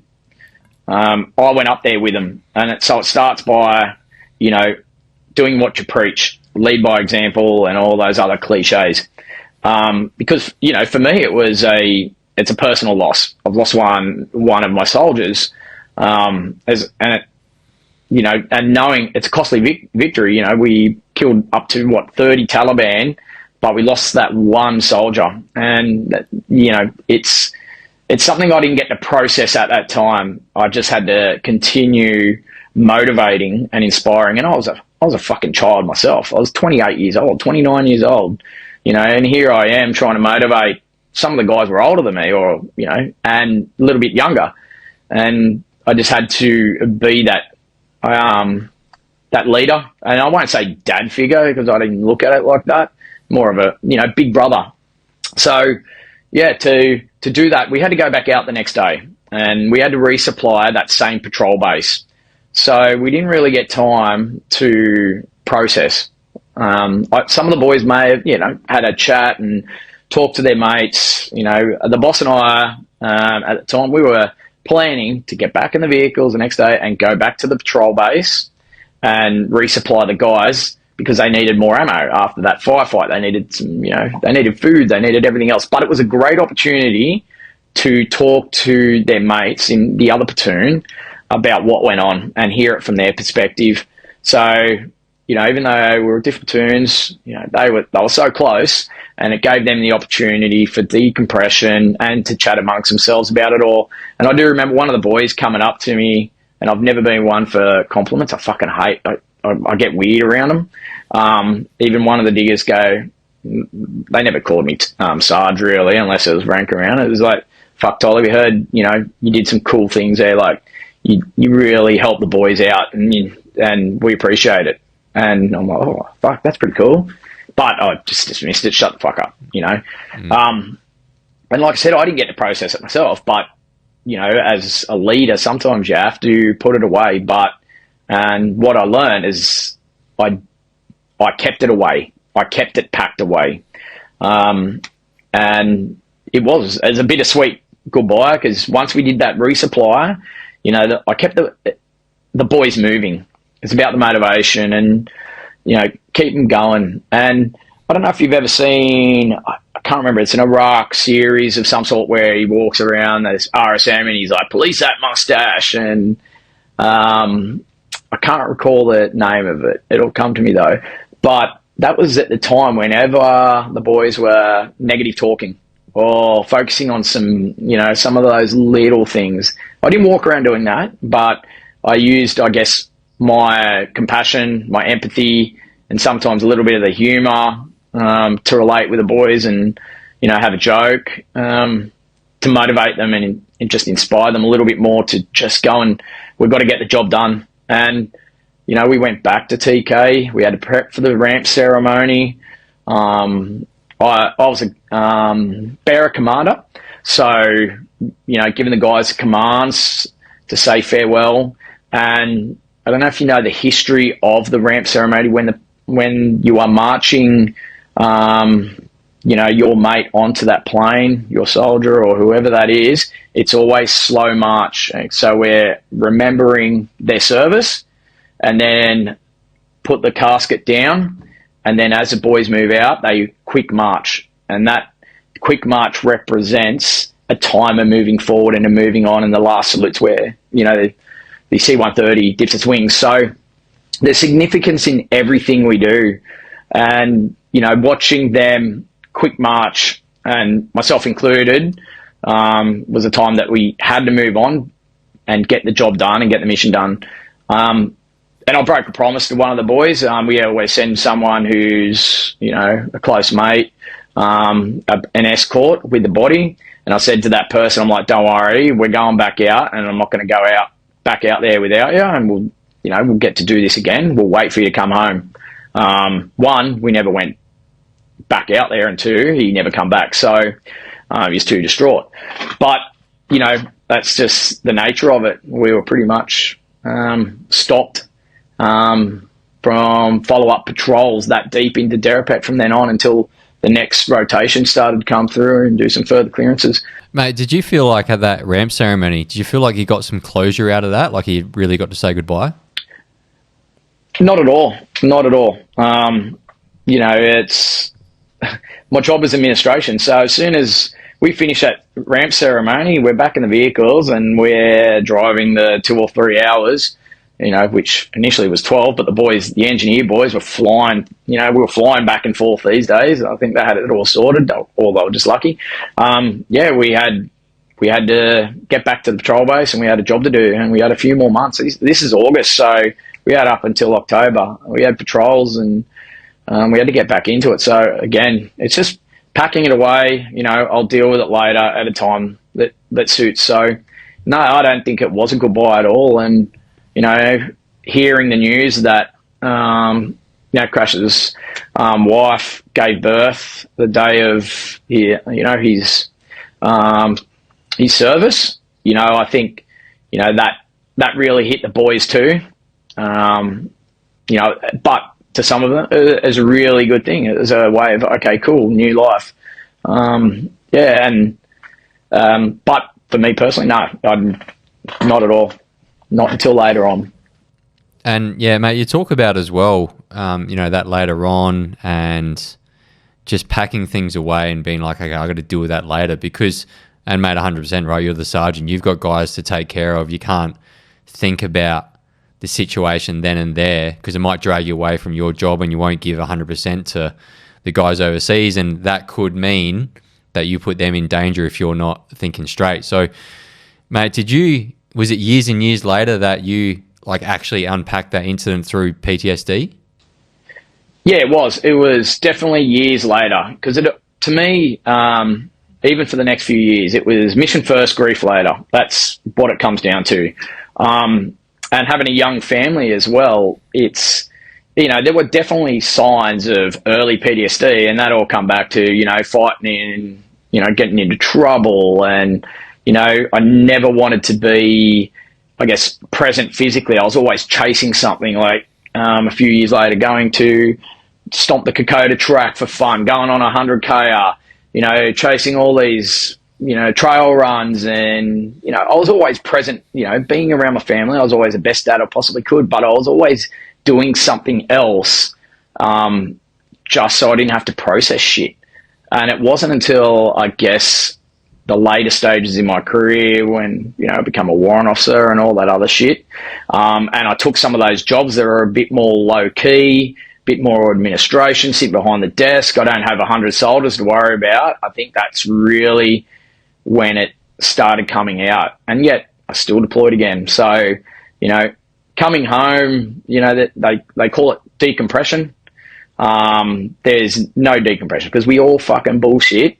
When it comes to psych and everything else, it's like tick the fucking boxes, because if we say how we're feeling, do you want to jump off things? Oh yeah, all right. Then you've got this stigma. The reputation goes out the window. You're that dude. Get isolated straight away as well. Get isolated no matter what rank. And later on in life, I even did it to some of my own soldiers. I feel that they were on their transition out, and here I am telling them, oh no, don't worry about your appointment, change it, come out the range and sit on a picket. I need someone while the boys can train. But I didn't realise actually what they were going through and the amount of appointments that they had until I actually went through it. So going from a leader, to sitting behind a desk in the operations role as a sergeant, more shoulder recos, and I had that shoulder reco finally the next year. And I was in an operations role, so I didn't have a platoon anymore. I didn't have responsibility for soldiers. It was just me. I learned a lot, but I couldn't leave the job because I still had a family, and so I was just challenging myself through whatever I could through that adversity, physically, mentally, just putting myself into everything. Like anything that come up, I'd be doing it outside of work. Footy coach, you need a footy coach? Yeah, I'll do that. I can do that. I didn't sit still. Yeah, and then was there a point where you sort of realised, hey, shit, man, there might be something wrong here and I need to fix something? Yeah, that come later. Really come later, but that was after my next trip to Afghan. So I continued with my career and I put everything away. And I can quickly get to that bit. But I went to Kapooka. I was promoted to once class 2. I was even, student of merit on my WO2 course. So I was still doing the job to the best of my ability. I was learning lots. I was just this dumb little fucking, housing commission boy who barely passed my aptitude test. And, and how am I getting good grades on these courses and, doing well? Maybe I've got some leadership ability. Maybe I've grown up. So I was getting rewarded for the job that I was doing. And, and once I was promoted again to warrant officer and then moved on, I took a posting to Kapooka. It all come back to me. I resented Kapooka. I wasn't looking forward to going back there at all. And I was told, you're going as a master coach. I'm like, cool, how do I get that position? I didn't have my cross rifles. I wasn't a sniper. I was considered myself an average shot. I could pass. And here I am. It's like, now you are appointed. You're giving this job as the master coach. So you'll get your own team. You'll get 3 sergeants, and from there I got to Kapooka and I'm just like, cool. All right, I'm going to leave this place in a better place than I found it.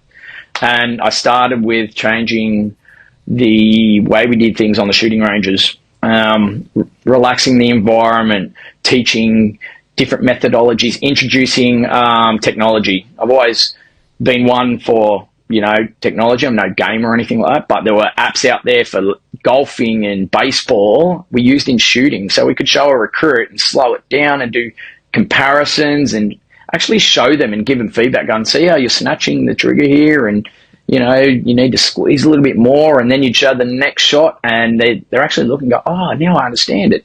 Not being told they're shit at it and they should be doing something. It's showing them. So to me, I guess I was putting everything into what I now know. It was an addiction. My work was the addiction. I just wanted to do the best I possibly could, no matter what position. But I also trusted the people that, I worked with. I was always open to ideas. If someone had an idea, let's trial it. Let's implement it. And that was around the time where weapons started changing. It went from live fire, remember LF6, you'll receive 1 exposure of a figure 11. That all went. So, and we were doing trials, and the EF88 was introduced. So we started doing trials down there. I was just getting all this knowledge. I had a thirst to, get as much knowledge as I could about shooting and implement it. And, and I was rewarded for that. It was great. And I won't say it was all me. It was the whole team. We did some amazing things down there, but that was all because of the way I was treated. Again, I wanted to become that positive role model. And, I've had phone calls and messages to this day from soldiers who I met on the mound, who are on a retest, on their, even in the LF days, and going, yeah, I remember you talking to me on the mound, and you really helped me. It was calm, and I'm like, oh, good. It's life. It's just a big full circle. So it's been a challenge through adversity, and I was going through a divorce at the time, so that's just thrown myself back into the work, and young family, and I took my kids on board around that same time for 9 full months. While my ex-wife, she's like, I want to go join the Air Force. So I'm like, oh, really? Yeah, I wasn't around for a lot of, our relationship, but hey, she's gone. She wants to go join the Air Force. I'll support you. Give me the kids. So I'm working, I'm footy coach, trying to lead at home and at work, and I'm still getting rewarded. So that's why a few years later, received a nice little award, being the Conspicuous Service Medal. It's a high point in my life, and it's not because of the medal or whatever it was. It's recognition for I was going through adversity. I was going through all this shit at home, and it wasn't overseas that I was recognised for. It was something I did at home, in a time of peace and, no fighting, because of the way someone treated me 15 years prior to that. So it just goes to show that no matter what, you can change, you can change the way things are done. But sometimes you have to do it yourself. Yeah, I like that full circle, how it came back. That one guy that helped you. Yeah. And then you've went back and done the exact same thing, because you're right, man. In some environments, I mean, the army's good, right, for the shock of capture and knocking the door down on people and maybe getting people to think outside the square, or if you're a nervous public speaker, they'll just push you in front of it and make you do it, right? So it's really good for that. But then also, if you've got someone with a bit of maybe a quieter personality that just needs that calming voice to be like, hey, buddy, we just need to relax here, breathe, don't pull the trigger, just squeeze it, or something like that. There's not, well, back when I was in the army, there was not a lot of that happening. So, I mean, it's good that you recognise that and could put that into play. And that's right. And we're talking like the ab initio space. They're just learning. Later comes the pressure and heart rate's up and shooting and bringing your heart rate down to take the shot. But it's not initially, not when you're learning something. So we're trying to create that, conscious competence, and, and I just didn't want someone to carry that fear of shooting like I did. So, so that was Kapuka for me. And then, luckily enough, I was posted back to 6RR from that point. And I knew I was going in as a CSM at Delta Company, going back to, Delta Company again, because that's the company you want to be a part of in Delta, because of the history, the proud history of Longtan. And you can probably see the poster in the background of Danger Close. And I got to meet, the actors of that. Like it was around that time, and we got to do some amazing things before we even went overseas, and we were getting ready for another gig, which is Op High Road, and that was, to me, I considered like a sector for the boys. So it was a good little operation, good for junior commanders, and I knew that I was going in as the operations woe / CSM, and it wasn't going to be, the tempo of MTF1, but I was still responsible. We had 167 guys on our Orbat, so and all these guys, all they wanted to do was train and and earn their way over to that trip. And pretty much the whole battalion was being deployed to either Taji or Afghanistan into Kabul. And, it was looking after the senior officers so we could help get the Afghanis back on their feet, train their army so they could become a little bit more independent. And, we all know how that went. And now, Hamakazai Airport, it's all back under Taliban. So, and a lot of guys come back and say, well, why do we even bother going over there? And, we don't,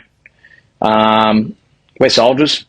We don't start the wars. We don't start the conflict. We just go over there and deal with it. And that's it. We join so we can get on the paddock and do the job, regardless if it's combat or even just, serving, under that ANF on our left arm.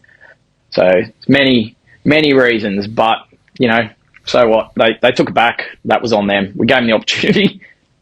Yeah, it's just the way things go. Yeah, I remember sitting at home and watching all that happen, watching all it roll in, and you're just like, but at the end of the day, so it's so far out of your control. I mean, I know a couple guys that it really affected them, but for me, I just sat there and watched it live on TV, and I'm like, well, not much I can do, is there? Yeah, and do you know what I mean? Exactly right. I was just like, oh, I know that place, and Yeah. oh, that's where the Hungry Jacks used to be. That's where the pizza shop was. And I do feel for the individuals over there and some of the, I guess, locals who worked for coalition and or whoever was over there at the time, and sort of just left them hanging. But it's happened in all theatres. But it's the way it is. So that was High Road, and unfortunately we lost one of the guys last week from that trip. One of the sergeants, Sergeant John Owen, and he was found dead on Friday night by his young son. So again, it was a time where I've had to step up as a leader, and we need to step up at those times. When we've lost somebody, someone needs to, get the boys back together and, focus on the life that they've lived. And, I reached out to as many as I could. Had maybe 30 phone calls over the weekend just to tell, his diggers and those across the company. And we decided, myself and one of the other boys, let's create a little Facebook page and reconnect again. And we're just starting to share, that little piece, and there's some cool photos coming out, and also to mourn the loss of a good dude and a good soldier, and we don't know the circumstances yet, but hopefully autopsy, it's not going to be good news, but maybe it's just a medical episode or something like that, and not died by suicide, but he's still serving and had a young family. We've got to get around it. And once again, leadership, it doesn't stop just because you've left the army. A lot of people potentially would just pay lip service to it and go, oh, that's someone else's problem, but it's not. Some of these guys still look at me for some guidance, and I've relied on them for guidance. And that same trip, when I was overseas, I had a relationship. It didn't quite work out, and that person took off a month before I come home, and the boys were around me. They're going, oh, don't worry about it, sir. Jump off Tinder, or my miss got some mates. You might like them. And I get off that plane, and there's my 6'5" mate, who was ex-serving as well, dressed in some old lady's dress, a hat and makeup. As soon as I walk out of that, terminal, and there he is, media is there and everything. I've got new RSM, new CO, just looking, going, what the hell is going on here? And here the CSM walks over to, this drag queen person and gives him a cuddle, and that's the boys getting, behind you. And, there's many times, so we've got to get behind each other at those times that count. Yeah, definitely. Do you have guys now that, like, at the drop of a hat, they would fly across the country for you? Hard to say. I've never really, needed anybody like that at the drop of a hat, but no doubt there would be. And it's sad to say, but a true testament of our character and how we lived our life is our funeral. And I've been to some really big ones, in the last few years, and you can really tell how someone has lived their life when they have 300 or 400 people turning up to their funeral to celebrate the life that they've lived. So I couldn't tell you until, that time. Yeah, fair point. Mate, I just want to finish off with a few things, and, just what you do currently to probably stay mentally fit, I would say, like, you know what I mean? So what do you do now? Because you've obviously had a lot of trauma-based stuff happen in your life, early life, but also your military stuff. Like, some of that stuff is wild. So, like, what do you do now to stay on top of like your health? There's a few things, and it's all been trial and error over the last few years. And it all started during that transition piece when you are leaving the army, or you have to face those facts. Like, I've had some bad times, and while I was still serving, I was suffering, my fourth shoulder reco, toxic relationships, and and I had a little bit of help from Heath Ledger, who, I Googled how he took his own life, and it come up straight away as temazepam or diazepam and, alcohol and a few other mixed drugs. So I was suffering with sleep, and that was the first sign. As soon as I received those tablets, it was just after COVID or during that time. I wasn't seeing my family. I was just in a bad place. Anxiety, didn't want to go to work. So they were the triggers. And so I decided to take the Heath Ledger diet, is what I call it. Woke up to, an ex-partner at the time shaking me, and I don't remember too much, but I remember a phone call from my ex-wife, just, crying and reminded me of my boys and a few things and a few reasons to live, even though I hadn't seen them for months because the army kept taking that away from me. I couldn't even have them on a school holidays. They were living in Newcastle. I was in Brisbane, so everything was just, I was in crisis mode. All I could think about was, how can I do this without, my boys having to see it? And so, I was suffering internally big time. And it wasn't until I started getting some help through psychology. I was seeing a psychologist anyway at that point. And once again, I'm not just pretending everything is okay, but I knew my plan. I had a few other sinister plans that I just couldn't shake them, but I opted for that one because, I didn't want anyone else to find me really in a bad way. So it all started during that piece. Sorry to jump in. So you actually tried to, what you're saying is sort of take your own life? Yep, 100%. And so that day I had a mate come over. I pretty much told my ex at the time, because she was, we'd been struggling there and it was pretty bad. I didn't want to be with her, and I just said, don't call an ambulance. I'll be okay. I'm sick. I was throwing up, and I'd already thrown up on myself at some point. I had a mate come over. He sat with me for most of the day, and then we had to call the unit. Padre come over to visit, and we went into the base hospital where, seen a psychiatrist, and I was held for a while, and decided that I was okay to go home. So I didn't need to be in a ward or anything like that. So that's exactly, but luckily for me, I didn't understand how much I needed to take of these pills. I took what I thought was heaps. I think I took 8 or 10 of them, just smacking them down with some wine, and wrote a letter, to my family. And I tried doing a video message, but I couldn't get through it because every time I got to my boys, I'd stop. I'd be a bit upset. I can talk about it okay now.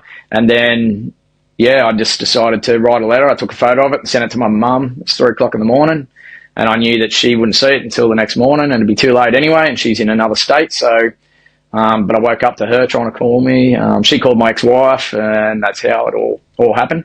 Anyway, so that's how it all unfolded, and then I got some serious help, and I was still in a sling at this time for a shoulder Rico. And so that was a point for you where you're like, holy shit. It was actually to the point where you almost took your own life, and that was like a wake up, like, what the fuck just happened sort of thing. Like, I need to seriously get help. Yeah, exactly. So even though I was getting help, but it wasn't enough. It was a terrible time. But it was kind of a solid reminder of why I should live, not why I should die. And that's, what I wanted to take away. And it was all about my kids, and what I owe it to them. As I grew up without a father and a role model, like, I don't want them to carry that for the rest of their life. All I'm doing is transferring what's going on with me to them potentially. So, and that, my eldest knows all about it. So with my youngest, I'm fully transparent about what's going on and what I've done and how I've learnt. But the next day I jumped on an exercise bike. I bought one off Marketplace because I was in a sling. I couldn't do anything, so I jumped on an exercise bike and started pedaling, and I was doing that every day, getting the right help. I think I've seen about 3 or 4 psychiatrists until I found the right one, and I've still got all that support network now. So that was some of the things that I'm still doing. It's all about getting your support right and finding those right people. And medication's not the it's not going to save you from everything, but having a little bit of medication, adding it with some other things. Like for me, it's, I have the non-negotiables, and there's always 5 of them, and I've got to tap on 3 of them every day. And, movement was one big one for me, and that was expressed in that exercise bike, getting on the bike and pedaling, do something every day, no matter what it is, to move.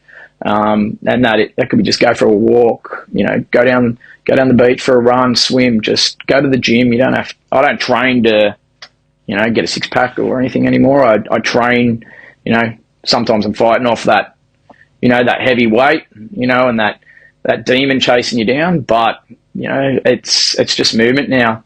And, being grateful, and our gratitude, and being a bit of mindfulness, and all that might be is just sitting down, writing out your to-do list for the day and hitting those little wins. Take those fucking little wins and be grateful for those little wins in your life. And, there's also community was a big one for me. And, I've dabbled into many things over the last few years. And, for me, I set up a surfing association on the Sunshine Coast in my transition period, which is great for veterans at that time.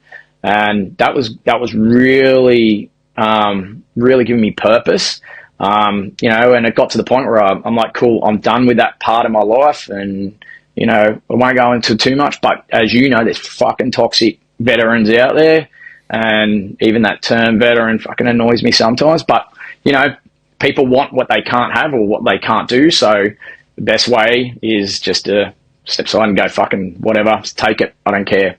So, that connection and that community is important. So I started going into that. But one thing I did go into is a surf lifesaving club. There's a funny link between surf lifesaving and the army. Like those flags that we swim between, they come from Gallipoli. Those red flags we swim between, that all come from soldiers. So it was a safe place to swim, because the Germans didn't have visibility and they couldn't get, they were outside of small arms range and stuff. So it was a safe place to swim. And we carried that. I never knew that. Yeah. So I never knew that. That's cool. So, and we, nippers, and they do drill as a part of assessment. They march on, and there's some really good close ties there, and it's a good little community. So I just went as a volunteer, and it's led me down some cool things. I'm now employed by Surf Lifesaving Queensland, where I get to teach, let's say seniors who want to just get in the water with a bit more confidence, right down to preppies in kindergarten, little lifesaver programs. I was with a dolphins program yesterday. They were doing a footy stuff on the beach. We were in the water with the kids, and so many opportunities, and it's just opened up so much. And I get to use the same skills. I love the fact that I can do first aid and rescue, and it keeps me fit. So that's the community and the connection piece. And, and the big one is just self-development. Everyone should be committed to self-development, and that is, whether, for me it was learning to play a guitar during my transition, because I had so much time at home. I'm like, I'm going to learn bass, and I'm still shit, but that's all right. I can still, it just kept me occupied, and it was a new skill. And reading audiobooks, and I've read some, I won't even say I've listened to some books over the past few years. And I guess while I'm on the topic of books, and that's why I'm doing this podcast with you, Sam, is because I believe in podcasts, because you get the emotion of the person speaking, and that's something you can't get out of a book. And I know many dudes who have written books, and a lot of mates have written books, and that's fucking awesome. And a lot of people said, oh, you should write one, but that's not what I'm about. I want people to listen and see what I've gone through, because in a book you're not getting that emotion, and a lot of the time it's a ghostwriter for a lot of people out there, and it's highly edited, so it's not raw. And if I wrote a book and it was highly educated, and like fuck, Nath doesn't speak like that, that's bullshit. So, and audiobooks are the same. When you got another it's being narrated by some random dude who's trying to tell your story and your journey, Yeah, that's why I think, where you're at and what you're doing, amongst others, is getting the message out there. You actually get to look at the person, and it's raw. Yeah, mate, I totally agree. And podcasting, listening to podcasts is, right now it's a bit of a niche thing. There aren't a whole bunch of listeners out there, but, as we sort of continually get these stories out there, you just don't understand what telling your story can actually do, and someone listening to it either, in their car on their way to work or watching it on YouTube. Like, you don't understand that how honest you are and how raw you are, how that can actually affect someone in such a positive way. And yeah, mate, obviously, tough stuff to talk about, but that was, it was absolutely fantastic. And you did yourself a real good one, man. I thought that was fantastic. No, thanks, mate. And it's, exactly why I do it. It's, hopefully, one person resonates, with the journey and needs a little bit of advice. And even today, on my socials, you would have seen there was those 5 things that I spoke about. And he named it the Tolman 5. Now, that didn't come from me. That came from somebody else who was going through some bad things. We don't know each other personally. And I just gave him that advice while he was, and he's pretty open about it, he was in hospital himself. And he was ex-serving member, a veteran. And he's like, is this okay if I use it? Because it's helping me. And he created that last night and he's like, oh, here you go. I'm like, oh, wow. He's actually, and that's paying it forward. And that's all I ask is, pay it forward. And that's what it comes down to. Yeah, that's it, mate. And I've found in the last maybe year, especially in the last probably 6 months, is like find something that you're really passionate about and don't hold back in it. And through that, you will find a lot of joy and happiness. And not that I believe. I mean, I'm probably a little bit different to everyone in regards to like true happiness. I think men should be chasing being proud over happiness. I don't know if it works well for men to be like, I want to be happy, blah, blah, blah. I think for men, it's like, I want to be proud. I want my son to look at me and be like, man, my dad, he's a hero. I want my wife to look at me and be like, my husband is just such a good man. Or my mum to be like, God, I raised a good son. Do you know what I mean? So for me, I chase a lot of being proud of myself, and that obviously sticks to me as well, saying what I believe, sticking up for who I believe should be stuck up for and stuff like that. So, mate, I totally get it. I totally resonate with it. And it's been, mate, it's been a good couple hour chat. I've got one question that I ask everyone to finish off with. So, and I normally give someone a bit of a heads up that this question's coming, but I didn't for you. So, mate, if you could give your 18-year-old self one bit of advice about life, what would it be? It's a pretty simple one-liner, and it's just be a fucking good human no matter what you do. Try your best to be the best fucking human you can be, and that's the most amazing thing that I've taken out of the last few years is, there's going to be pieces of shit out there, okay, and that's fine. That's outside of your control. But what you do have in your control is being a good fucking person, being a good fucking human. Totally agree, mate. And that's such a straightforward answer. I love it. A lot of people dance around that question, but fucking hell, straight down the line. I like it.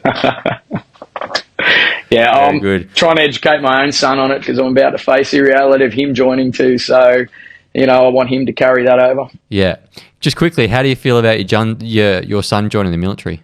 Well, I've been back and forth with this over a while now because what he's facing is a completely different culture to what it was when I enlisted. So, and like you nailed it when you said you just, want to be proud.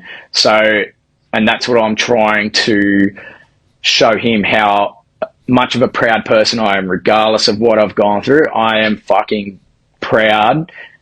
Do I have all the answers? Okay, fuck no, I don't have any answers. Am I resilient? Yes, I am, and I'm very proud in the resilience I can show. But at the same time, you're going to face some challenges, and it might be poor leadership. Okay, it might be those shit humans, and they're not in your control. But what you have in your power is the ability to make it yours and find that positive role model. Don't bite into the shit culture. You know, you're going to get a lot of shitty information coming in. Focus on your goals. Find your own values. I've instilled as many values as I can. I can't tell him what the values are, but I can show him what mine are, which will hopefully cross over to what he can possibly create as his own values and goals. And, you know, it's a different time, and as long as he does the best he can, he'll make me proud no matter what. So I've already started creating him a little 3-month program, and I can shape him to it. But leading the horse to water, I just got to have him drink. So it's tricky. It's tricky. But he's got to create his own journey. Well, he's also got a pretty good, or, you know, someone that's pretty good to lean back on and give him a call and be like, hey, give me some advice here. So I think he'll just be fine. No, he's not getting it. I didn't. All right. Well, mate, Nathan Tolman, that's a fantastic episode. And thanks for opening up so much. You know, like we spoke about, mate, it is important. It is important to talk about these things and to get the message out there that, someone can be going through a pretty shit time. But if they are listening to this, reach out, ask someone. There's someone always available. Thanks, Sam. Killing it, mate. No, you're welcome, mate. Good stuff. Thanks for that. That wraps up this episode. If you enjoyed it, please make sure you like, comment, subscribe, and follow. It really helps out our channel. If you're listening on a podcast platform, a quick review goes a long way. And don't forget to share the episode, tag your friends, and drop a comment. I always appreciate your feedback and love hearing your thoughts. Until every voice is heard.